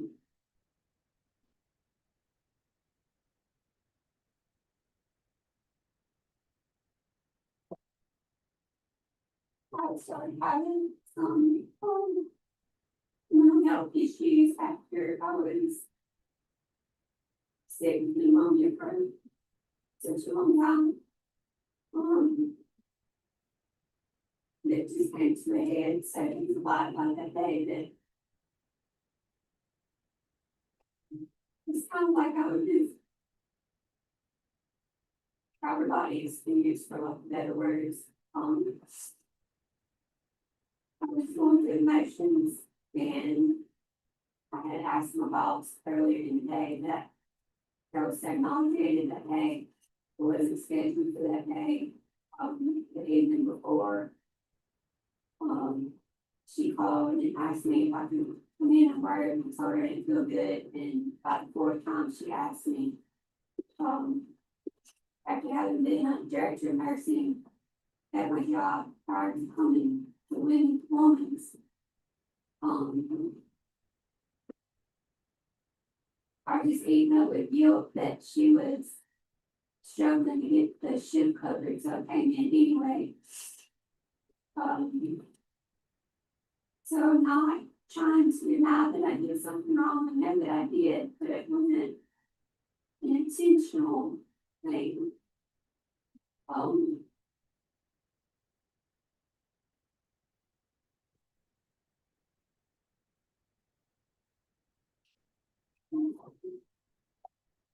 I have, since then,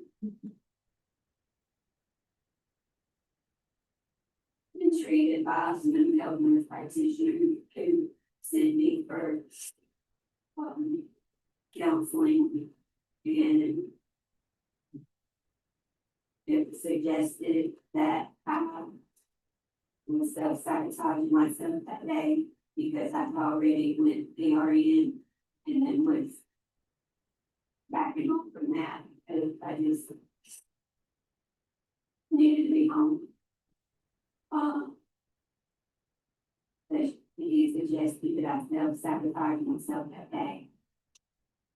And I had actually sat down around 6 o'clock that night.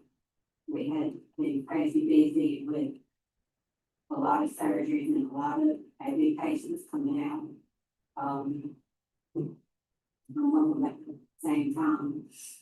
And there wasn't time to do anything except the patient and do what needed to be done.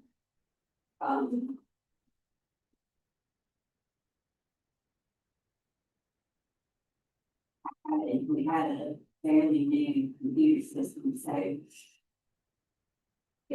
didn't know in the exact moment how to fix what I had charted, but I had just sat down to chart and was gonna try to change what I had administered to the correct days. And I don't know why I put them in the sharps containers. I have no explanation for why I did that. But I did.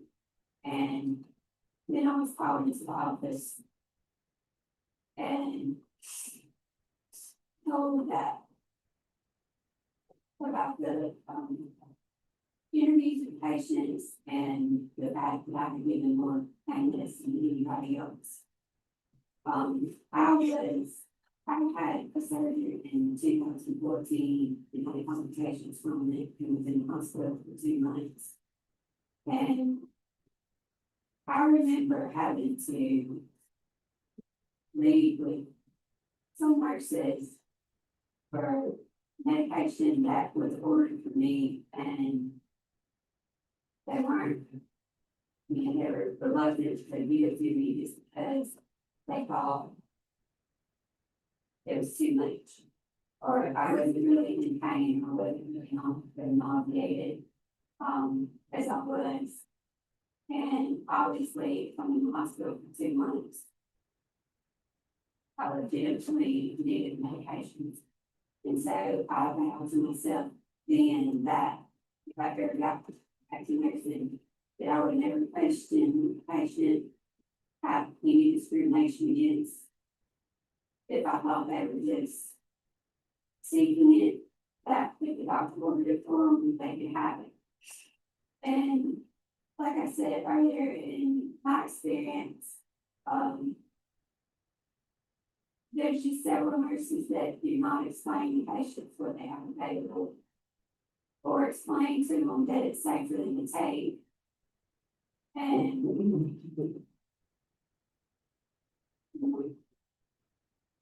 it's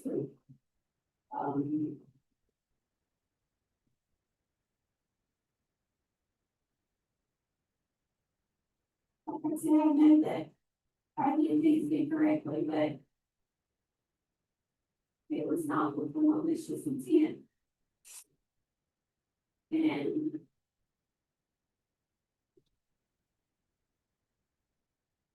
I love being a nurse. It's been my identity. But I have a since that day because I wanted my mental health to be where it needs to be before I move back.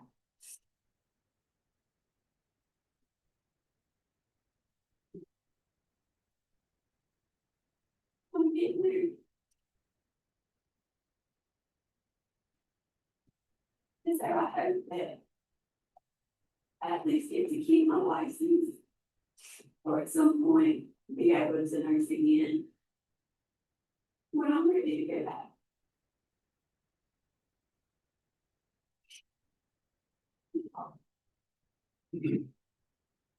Thank you. You have any questions? Board where you're, where you're currently employed, you see now, in the nurse, are you employed in? I keep on grade and be 3 days a week and work at Monday and hardly ever should. 4 days a week. So you have not worked as a nurse since, September 2024? No.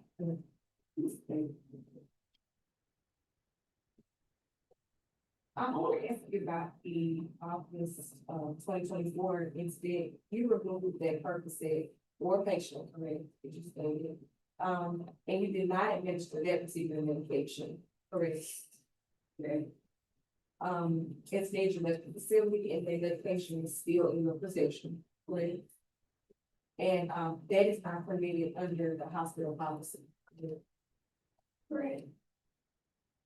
Now, you later asked another nurse to help you waste the medication, correct? So by that time, you already acknowledged that you had violated a facility policy by having that on the person. And you at that time were warned, regarding your medication administration and documentation regarding, the medication, correct? Yes. And as a result of that incident, you were disciplined by the facility. And you were instructed to follow the controlled substance policies going forward, right? Yeah. And you were told that further violations could result in your termination. However, a couple of weeks, months later, you testified that you again removed Percocet for patients, only administered part of their medication, right? And you were required to document the waste of the remaining portion. And you acknowledge that you did not properly document, that waste in the system, right? And you state that you didn't also dispose of that, remaining portion according to company policy, correct? So you acknowledge that, you would agree with me that violation of company policy, regarding medication administration and documentation, that could also result in violations of the Mississippi Nursing Practice Act, correct? Yes. you acknowledging that's what you did today, by failing to follow company policy, regarding your medication administration and your documentation of substance. Now, your medication talked about two specific instances, but the facility actually noted that you were, tracked through the Omnicell system, correct? And specifically, you were informed that you were also an outlier in narcotic space, correct? So were there more instances than the August 2024, 2024 or September 2024 dates where you administered medication, or Percocet and you didn't properly document? Did they ever come to you, and say that there were any other issues with your medication administration? But you acknowledge that you, were informed that your dispensing patterns were flagged by the pharmacy. Now, on September 24th, you were asked to commit to a drug screen, correct? And that request was based on concerns about your medication and correct? And you understood that request at that time, correct? And yet you refused the drug screen, which you know is in violation of company policy, correct?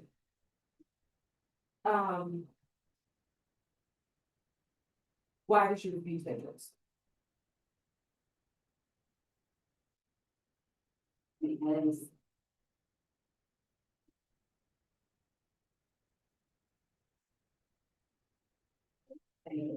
or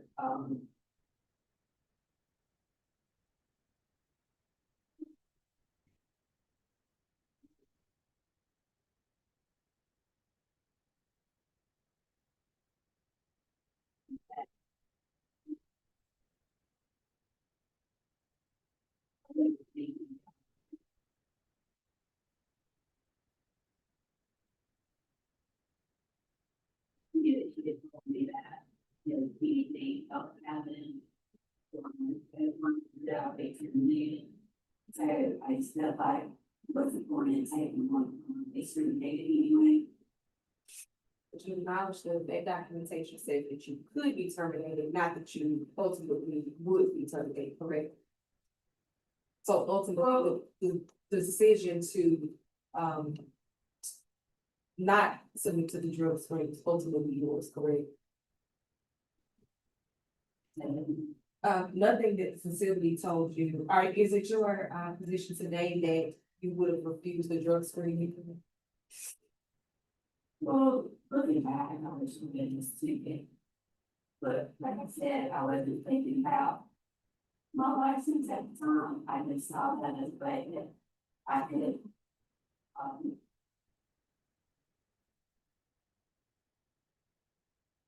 not work there anymore. If I could with it, I couldn't let go of it. Because I felt guilty that it was sexual attack, I couldn't let go of it. And I feel like after having therapy and talking about all of this, that what he said, I still sabotage myself to not have to work anymore. But you understand that refusal to submit to the drug screen is also a violation of the Mississippi Nursing Practice Act. Yes, I just wasn't thinking past that day. I want to talk to you a little bit about your testimony, regarding that, your mental state during that time. You stated that you are currently in therapy. How long have you been in therapy?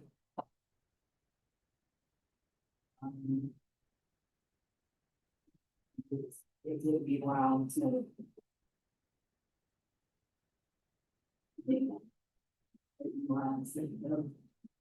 And in September 2024, you reported to the facility, and administered narcotics, knowing that, your mental was not in a state to maybe provide the best patient care.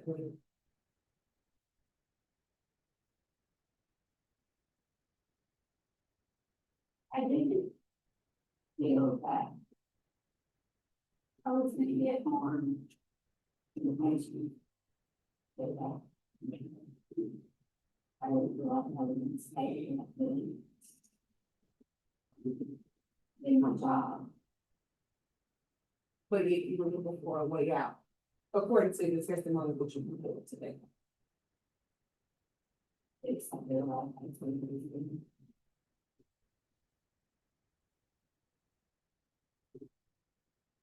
Need it.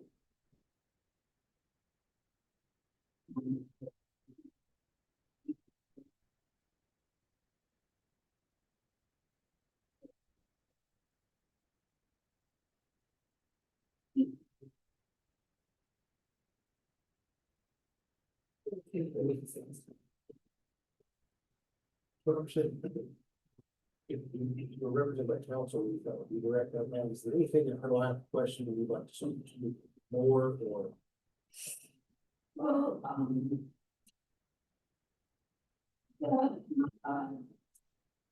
and I'm not exaggerating this, begged me not to do this, that I left the parking lot, that they have the choice but to take my badge and ask me if I need to go sit in my car and think about it, or whatever I need to, please think about it and not do this. And that if I was taking medicine, to please let them give me some help. That they didn't want to leave me. Which didn't send me to the tailspin because I thought that I would be in the process, I'd be fired and they're home. But then they gave me that option and see, so sales meeting that.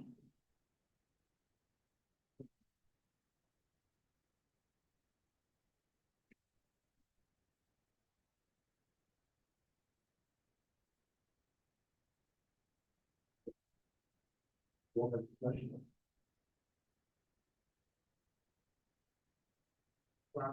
what would you say your mental health is at?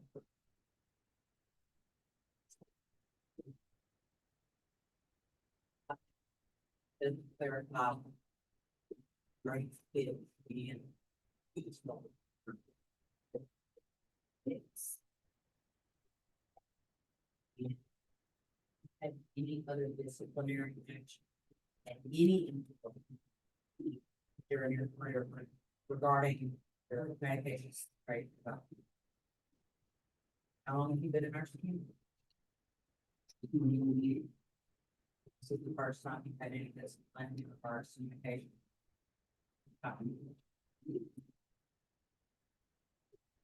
If you're allowed to see, go back into the what area?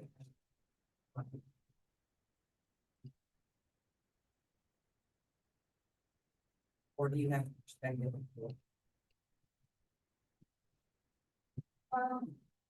There's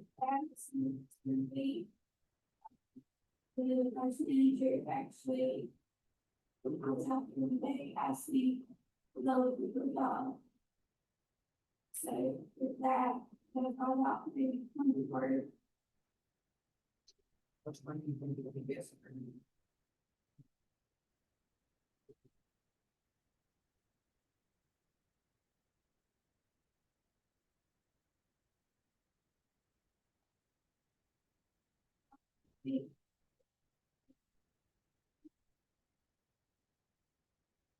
Even though we are.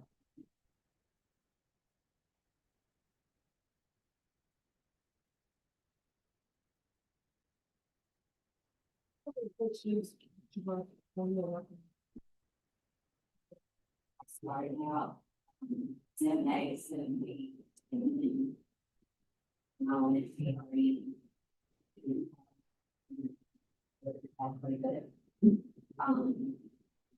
My boss had asked me if there's any way I could jump to my shift. So I did that for a while, and then she made me back on day shift. And I think I haven't lived that connection very long. When it's a part of it. How many shifts has she worked? That's it.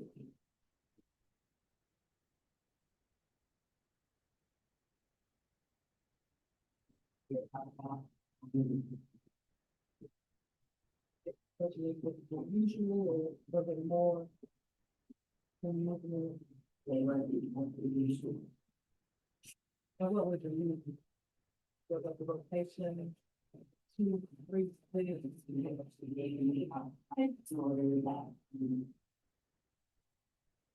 The rest she does scheduling, but she has to put periods to get the days that can be available. But she comes in before. She does full-time, part-time. So I told her to send me, in her days, just to get it scheduled and tell me what days that she needed help. And I would let me know if I can do anything.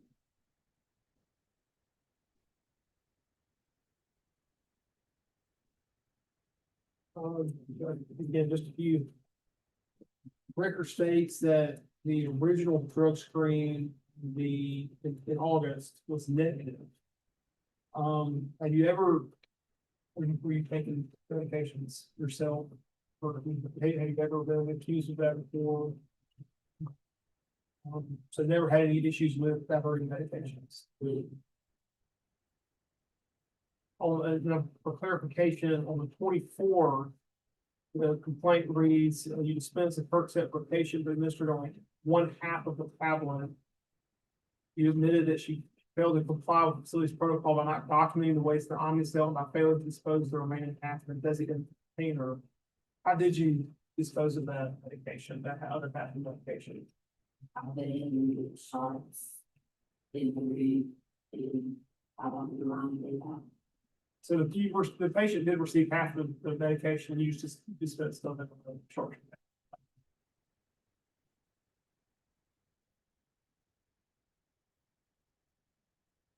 Any other questions?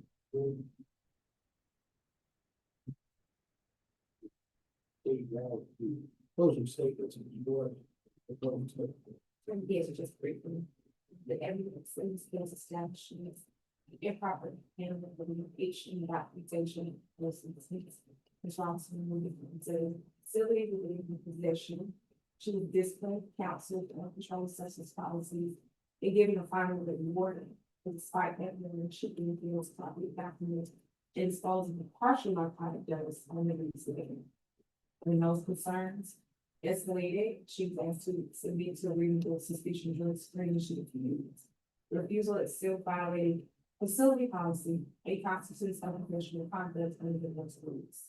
Taken together, the evidence clearly and convincingly establishes violations of the City Nursing Practice Act, including failure to meet accepting nursing standards, failure to maintain proper medication records, and professional conduct. Under Mississippi Code Section 731529, this board has the authority to take appropriate disciplinary actions to protect the public and hold it to the nursing. We respectfully request that the board try to substantiate any policy in appropriate discipline. So you have closed statement. I would just like to say that I'm sorry that I put myself in the position to utilize y'all's time. I'm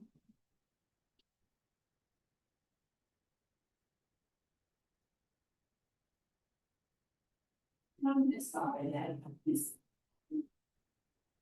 going forward, I'll be more aware of what I'm doing, and if I don't feel like I'm in the right headspace, then I would not take a shift.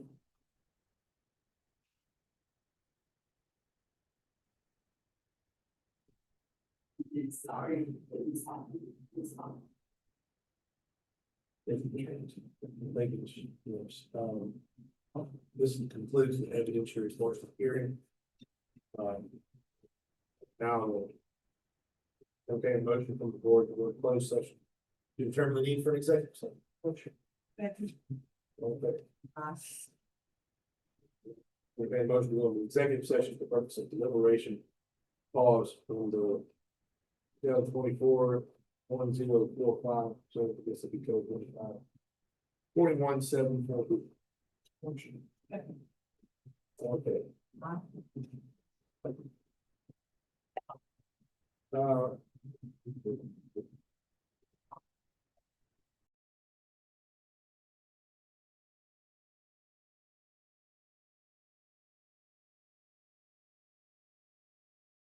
this, and, after that, we'll issue an order, that we sent to you.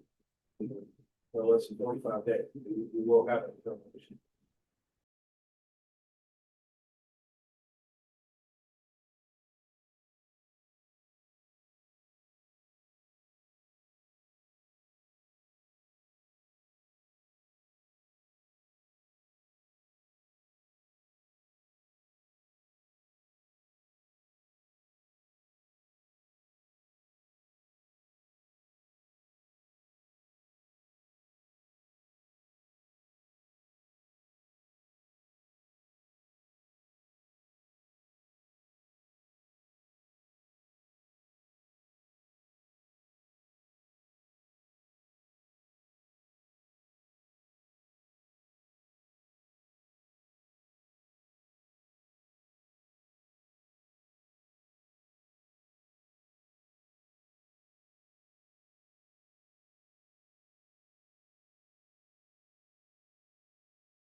Be back on the record. The board's decisions. In cause number 2024-1045. Board finds the respondent, Robinson, license number R 872022. Was found guilty on all charges of the complaint based on respondent's own admission, and based on its real testimony that was presented to the record of this hearing. Board determined that the respondent shall be issued a formal reprimand, which will be a permanent part of the respondent's motion. The respondent shall pay a fine of $500, which must be received by the board of Minnesota Honor before 30 calendar days from the date the executive board executes this order. Within 180 calendar days from the date the hearing panel executes this order, the respondent shall submit to a psychological evaluation at a facility and by an evaluator approved by the board. The respondent shall also have a board-approved mental health evaluation. The report of said evaluation shall be submitted to the board no later than 180 days after the hearing panel executes the board order. Within 180 days from the date the hearing panel executes this order, the respondent shall have written verification received in the board's office that she has successfully completed a board-approved course on documentation and a board-approved course on medication administration.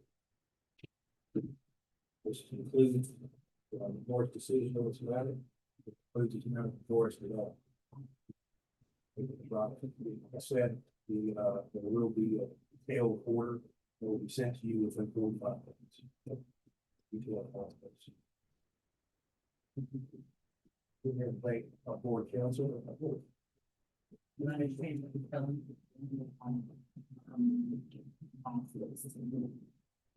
They'll get it to you right now. So,